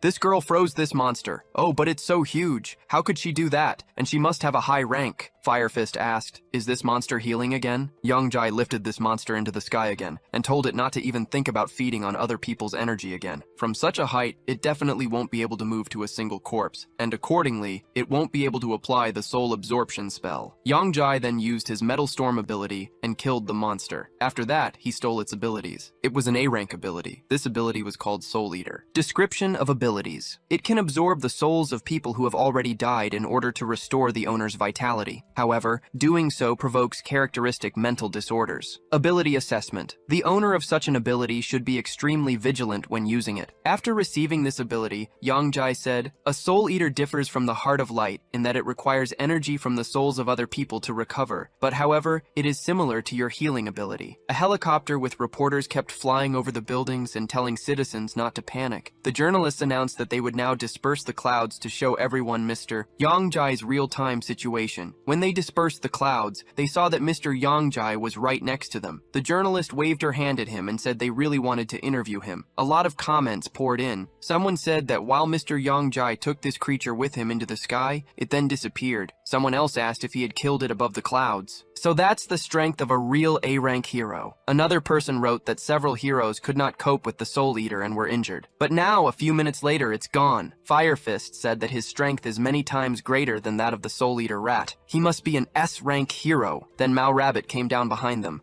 Greenstorm and Fire Fist turned around together. Fire Fist asked Mao Rabbit what she wanted from them. After that, Mao Rabbit directed her power at them. Greenstorm darted to protect Fire Fist. Greenstorm thought it was definitely over now, but it wasn't as bad as they thought. Greenstorm, addressing Fire Fist, said, "You really heal quickly." Fire Fist asked, "Is this some kind of rare healing ability? But who are you?" Mao Rabbit introduced herself, stating she was from the judges' organization. A helicopter with reporters flew near them. The journalist reported that the new heroine, who came with Yongjai, was also a member of the judges' organization. She possessed healing abilities and was currently tending to the wounds of other heroes. Everyone actively posted comments, admiring these two heroes from the judges' organization. Fire Fist turned to Mao Rabbit and said, "The judges' organization is some kind of new heroic agency. I've never heard of such a thing before, but thanks to you, we together prevented this catastrophe." Mao Rabbit replied, "Your abilities are also worthy of respect." After that, they headed back together with Yongjai. The journalist, addressing all their fans and those watching the live broadcast, announced that superheroes had once again protected the city of Lugansk from the invasion of monsters. The greatest contribution to the victory was made by representatives of the judges' organization. They sincerely congratulated them all and thanked them for their help. Greenstorm started admiring Mao Rabbit, saying, "She's so beautiful." Fire Fist, a little upset, remarked, "They took all the glory for themselves." Yongjai then mentioned that his godson had asked him for a meeting. "I wonder what kind of information he wants to tell me now," Yongjai mused. Then Mao Rabbit told him that her time was running out. Yongjai asked, "Is the clone's lifetime already running out?" The clone's abilities returned directly to him, which was very convenient. In the future, Yongjai would be able to create them to perform tasks instead of him. Even her memories had come back to him, and those lustful glances in her direction were just disgusting. Now, he would definitely not create female clones. In what clothes are girls comfortable communicating with each other? This sucks and is nonsense, he thought, frustrated. Liu Yun was already waiting for his godfather with might and main. He wondered if the girl's smile wasn't much cuter. Yongjai watched him, thinking what an idiot his godson was. Is it really so difficult to take care of yourself? Yongjai thought. He noticed the forest and realized Liu Yun didn't even know he was being followed. Then he landed near him and asked, "Did you find anything?" Liu Yun was very happy to see him and said, "Don't you even want to meet your godson?" Then the two of them heard some rustling in the bushes. Liu Yun turned around and asked, "What is that sound? Who is sitting there?" Yongjai coughed, telling him, "Give me these documents first and I'll check the information." Liu Yun handed his godfather the documents,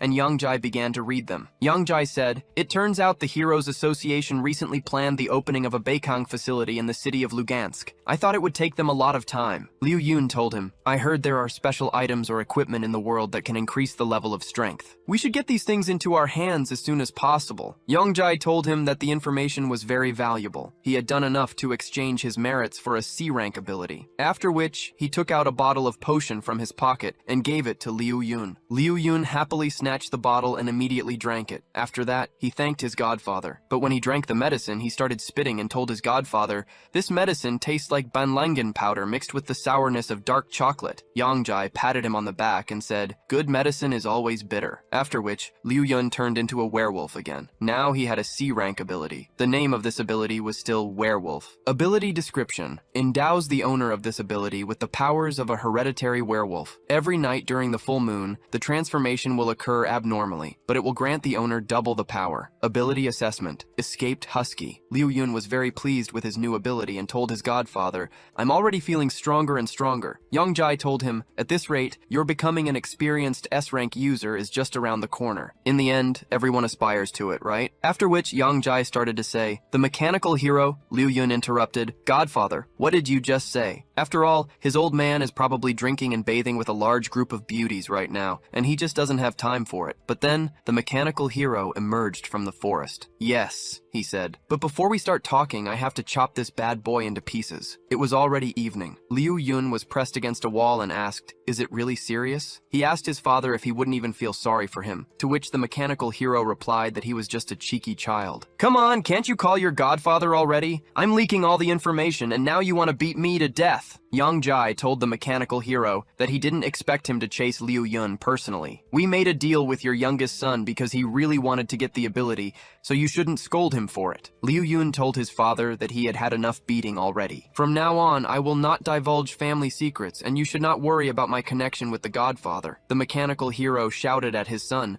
telling him to shut up and stand further against the wall. Turning to Yang Jai, the mechanical hero said that this impudent child was born without abilities, and now he just gives him superpowers. Yang Jai thought, is he really without abilities? Apparently he doesn't know his son well. He isn't an A-rank ability user. He's a rebirth. He's his ace up his sleeve. Yang Jai told the mechanical hero that it's a small matter. Giving him 1, 2, or even 3 abilities is easy. Liu Yun was shocked. He asked the godfather if he could really get other superpowers. The mechanical hero asked Yang Jai if anyone could even be an A-rank hero like himself. Yang Jai thought, the same cunning person who can't cope with what he already has will pull even more. But this is a normal reaction. People who crave power will try to become stronger at any cost. And he said, of course, but the price for an A-rank ability would be very high. The mechanical hero asked him to tell him about it in more detail. Then Yang Jai threw him a blue pill and asked if he knew what it was. The mechanical hero examined the blue pill and said that he had never seen such a thing before. Yang Jai chuckled and told him that he wasn't even aware that some people in his company were already using these blue pills. If the hero eats one such pill,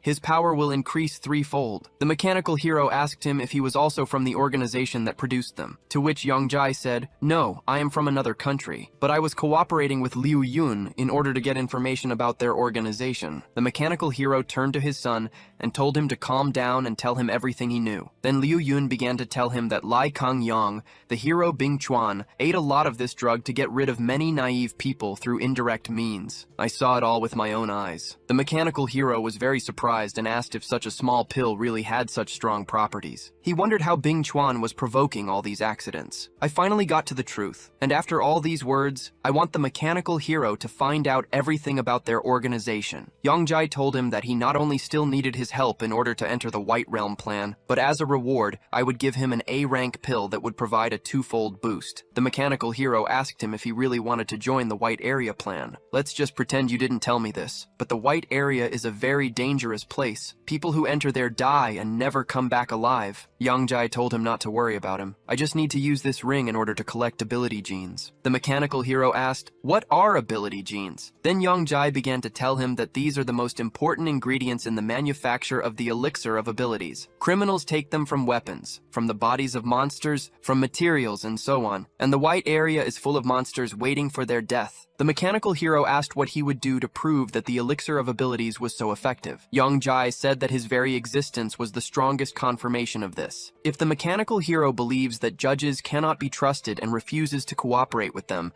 then that is his right. Then Liu Yun, who had already turned back, stepped in and told his old man that it wasn't necessary. I'm still afraid that my father might interfere with my advancement. The mechanical hero couldn't stand it and hit his son on the head. We are a family, he exclaimed. If your father has meat, do you really think we would feed you meat soup? Then, addressing Yang Jai, he said that it was good he agreed to cooperate. Yang Jai would deal with the hero Bing Chuan. He had already stated on the flight that this was a wise decision, and he very much hoped for a successful partnership. He was looking forward to their next meeting. It was already late in the evening when Lin Naisu returned to her room. Her apartment building had collapsed, and she hadn't expected to spend the entire night in the hospital. But when she entered the ward and saw Yang Jai, Jai, she was very surprised. She asked him, "Why are you here?" Young Jai approached her and said he had been looking for her all day. He had heard that all the wounded from the shelter had been transferred there. So he asked her what was wrong and if everything was okay. Lin Naisu replied that she had only received a small skin injury, but her house was gone and she had nowhere to live. Young Jai then told her that it was no problem. She could move in with him. Lin Naisu was very confused and asked him, "What do you really mean by living together? It's too early." Young Jai was also embarrassed by her words and quickly said he wasn't talking about that. Lin Naisu pouted, rushed to the window and said, "No, you should forget about it. I don't want to live with you yet." Young Jai wanted to tell her something, but she didn't listen to him. Lin Naisu, still by the window,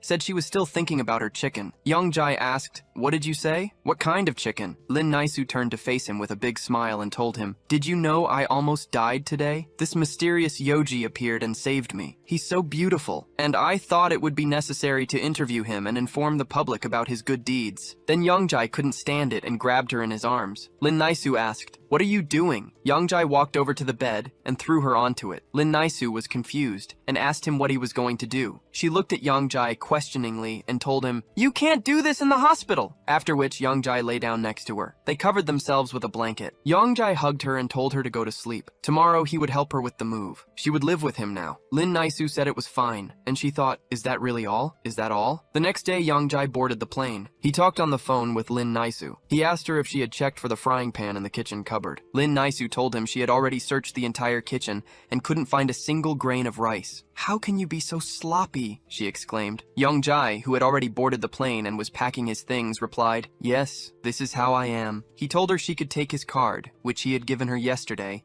and buy everything she needed. Lin Naisu said, okay. She would wait for him until he returned from his business meeting. She would prepare a surprise for him, after which she meowed to him. Young Jai sat down in his seat, meowed back, and said he would call her as soon as he got off the plane, then said goodbye. The man sitting next to Young Jai heard this and muttered, "Oh, these animals." When the plane took off, Young Jai looked around and saw Tian Dodo. He thought he was going to Shazhou to make a deal with the Fahai Chamber of Commerce, but he hadn't expected to be on the same flight as Tian Dodo. However, in ordinary clothes, she was unlikely to recognize him. Men from other seats also began to look at them, thinking that two lovely ladies were with them today. The girl sitting next to Tian Dodo asked the stewardess if she could pass her a towel. The stewardess replied, "Of course, I'll get it now." Then Tian Dodo saw Young Jai looking at her and said, "Why are you staring at me like that? Have you never seen beautiful girls before?" She called him a criminal and a pervert. Young Jai thought that if she had known he was her beloved Mr. Yujai, she wouldn't have been so angry at him or shouted across the entire cabin. Meanwhile, the stewardess had already brought a towel and was about to give it to the girl, but Young Jai saw the towel fall. The stewardess cried for help. Young Jai looked up and realized someone had hijacked the plane. The man who presented the gun to the stewardess shouted, "Everyone, hands behind your heads!" The other hijackers also started shouting for everyone to put their hands behind their heads. Young Jai paid attention to their weapons, noting they were made entirely from mutated beasts. The man noticed Young Jai looking at his weapon and demanded, "What are you looking at?" He then ordered him to quickly put his hands behind his head. Young Jai thought, those with guns must be users of at least a certain rank. What kind of organization dares to hijack a plane in broad daylight? But he couldn't reveal himself as Yu Jai in front of such a crowd. He just needed to come up with something. Meanwhile, the man ordered the stewardess to open the cockpit immediately. The stewardess said it was fine. She would open it now, but she asked to be let go. The man entered the cabin and told his friend that they should act according to the plan. The stewardess asked the man, "Is the plane really on manual control? Where are you taking our plane?" The man, presenting the gun to her head, said, "Of course, we're flying to the tallest building in Shenzhou, the Zhubai Tower. We will all die together with our Class 2 workers." Then the man fired. The man sitting next to Young Jai said this was his last flight,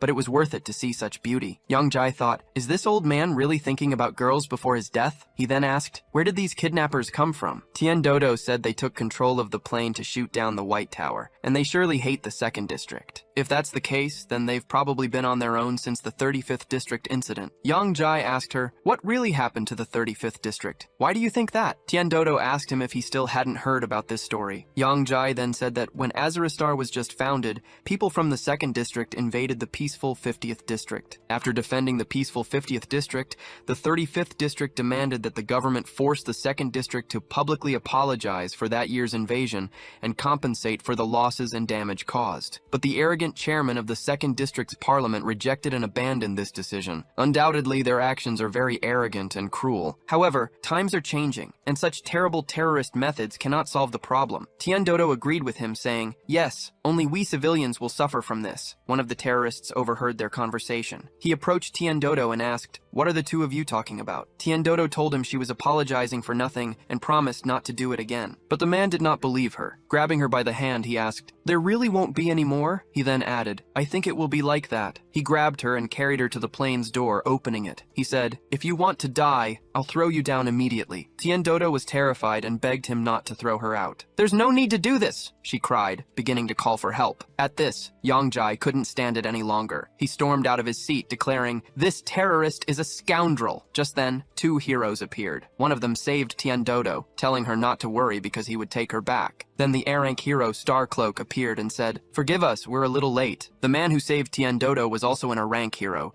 named Captain Cigar. Upon seeing the two heroes, people began to rejoice.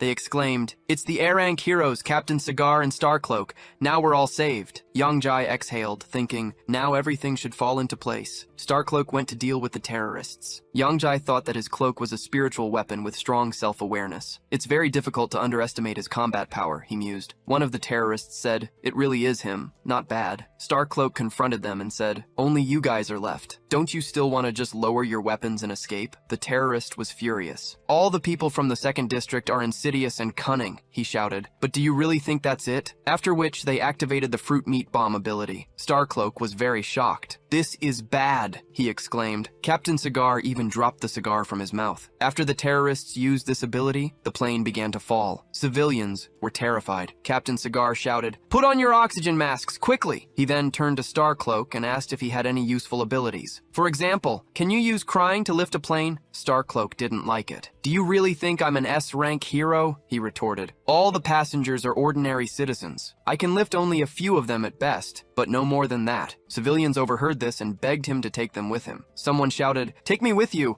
I'll pay whatever you wish." Yongjai thought, they're not going to pay right here, are they? A real farce had begun. People began to argue over who Starcloak would take with him. Captain Cigar told Tiendodo to return to her seat and fasten her seatbelt. Tiendodo said it was fine, and that Captain Cigar was very kind. She ran up to her friend. Her friend said she was very scared, to which Tiendodo told her not to be afraid. "Because I'm back now," she added. Then Starcloak came up with something and told Captain Cigar he had an idea, instructing him to follow. Captain Cigar asked, "What are you going to do? We can't abandon the passengers." Starcloak told him he needed to trust him, otherwise it would be too late. They both stood on Starcloak and climbed to the top of the plane. Then it dawned on Yongjai that he could also create clones outside the plane. After all, even with only 10% of the creator's power, such a clone would surely be able to save the plane. Yongjai proceeded to do just that. He used his shadow clone ability and created a clone outside the plane. Starcloak told Captain Cigar to use his ability and create a large parachute to slow down the plane's fall. Captain Cigar exclaimed, "How did I not think of that before?" He admitted Starcloak was smarter than he was. Captain Cigar then used his cigar smoke ability. After he did, he exhaled and moved, saying it was very tiring, and he was almost exhausted. But it turned out Starcloak had something else in mind. He was now standing behind Captain Cigar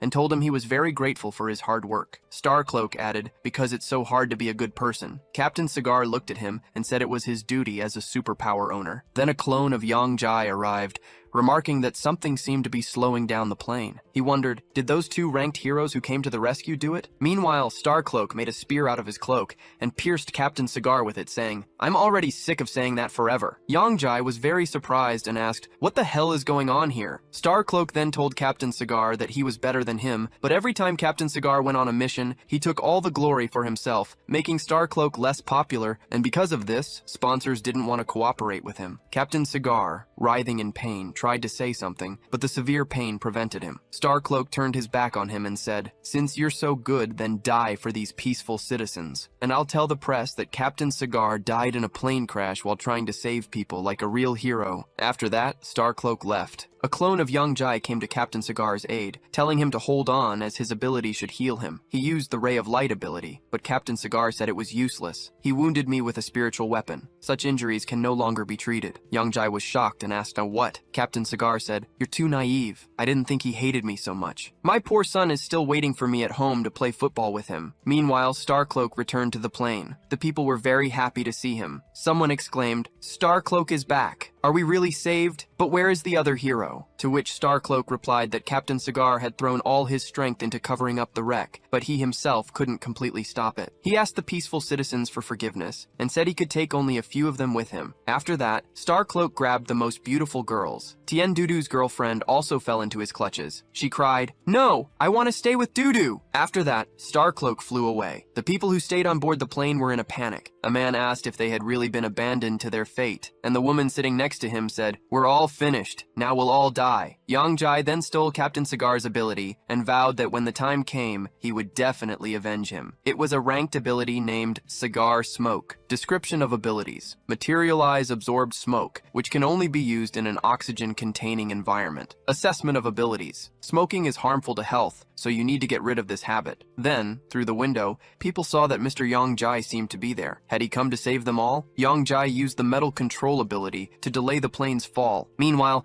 the plane got closer to the ground and eventually crashed. And yet the plane was saved, and all the people survived. The civilians were happy. Were they all jubilant? They had landed in the desert. But where was the A-rank hero, Captain Cigar? And where did Mr. Yujai go? Someone had just seen him. Tiendu said she was scared to death. She had already thought she would definitely die here. Surviving under such circumstances was not very pleasant. Then she remembered Mr. Yujai. She started looking for him with her eyes and said, "By the way, since Mr. Yujai is here, why don't I see him?" Then 3 ambulances rushed to their aid. In front of them was Starcloak, who urged them to move faster. Because the captured plane had crashed, dozens of wounded were waiting for rescue. Journalists and reporters also flew to the scene. A journalist announced that they would keep everyone informed of what was happening at the crash site of the stolen plane in real time, but no one seemed to have been hurt there. Starcloak stepped forward and exclaimed, "It couldn't be. Where did all the victims go? I saw the plane fall with my own eyes. How did they manage to save everyone without a single scratch?" Then Tiendu came up to him and started shouting, "What have you done to them? And where did you take Sister Ran and the others?" A journalist interjected, stating that they did not yet know what exactly had happened here. However, the plane had landed safely, despite the crash. Some had seen Mr. Yujai, who was able to control metal. Perhaps he saved them all, together with Captain Cigar. However, no one saw where they disappeared to. Starcloak then stated that Captain Cigar was his partner. They had participated in the rescue operation together. Then a journalist approached him and asked if he would tell them what had happened, even for the sake of accuracy. Starcloak shed a tear and said that when the moment of the crash was very close, Captain Cigar threw all his strength into slowing down the fall and died from exhaustion. He was only able to save a few passengers. Taking this into account, he realized that a catastrophe was simply inevitable, so he called an ambulance as soon as possible to save the victims. But he did not expect them to be so lucky, and for everyone to remain intact. Then Mr. Yujai arrived and told Starcloak to stop pretending. "Don't you know whether this luck was real or not?" Yujai then descended, holding Captain Cigar in his arms. He then told Starcloak, "Here is your partner." Yujai approached Tiendu and asked, "Everyone says you saved this plane. Is it true?" Yujai then gently placed Captain Cigar on the ground and spoke. He explained that he only helped a little, and the true hero here was not him, but Captain Cigar. Tiendu then asked, "Did Captain Cigar really die from overwork, from using too much of his strength? But where did the hole in his chest come from?" The rest of the passengers on the plane confirmed, "There really is a huge hole here. What's going on?" It seemed Captain Cigar died not from overwork at all, but from being stabbed. Yujai turned to Starcloak and asked, "So what really happened here?" Starcloak shouted at him not to ask about it, claiming he had no idea what had happened. Yujai said, "Okay, in that case, I'll let everyone know what really happened here." He then addressed all the people who had gathered. He declared that Starcloak had lured Captain Cigar out of the plane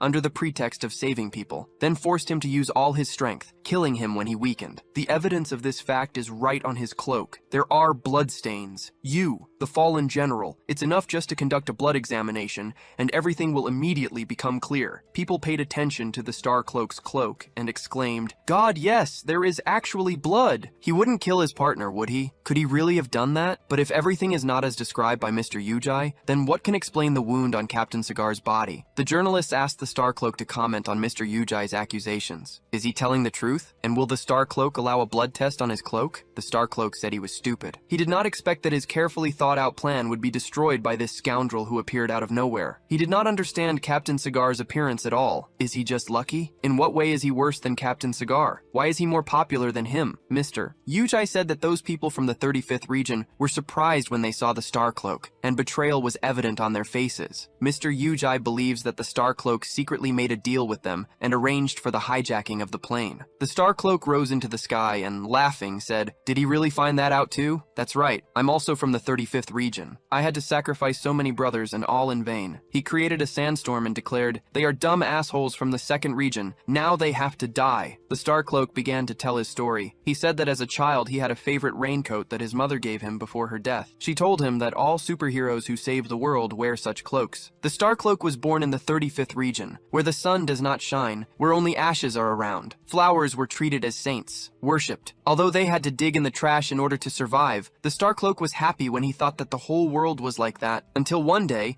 he accidentally got into Region 2. Then he first learned that water can be delicious, flowers capable of blooming grow everywhere, that the sky is blue and the clouds are white. But the locals were just awful. As soon as they knew that he was from the 35th region, they began to look down on him, laugh at him, and even beat him. The Starcloak thought that he had done something bad since he was treated like this. But as soon as he began to get to the truth, he discovered that it was not him at all, but these usurpers who steal resources, offend the weak, and behave arrogantly towards others. When the Starcloak realized this, his cloak awakened its spiritual power. Then he forged a passport in order to stay there, and in secret traded information with people from Region 25. He provoked them to commit terrorist acts, and then became a hero and saved people. Thus, the Starcloak slowly turned from an ordinary resident into a respected A-rank hero. These stupid pigs started treating him with respect, honoring his might. He enjoyed it, basking in the glory, until Captain Cigar appeared and all the attention shifted to him. The Starcloak couldn't stand it, so he tried his best to kill people, but Captain Cigar saved them again and again. "But it's so much fun! All those stupid pigs in 2 regions, Captain Cigar himself,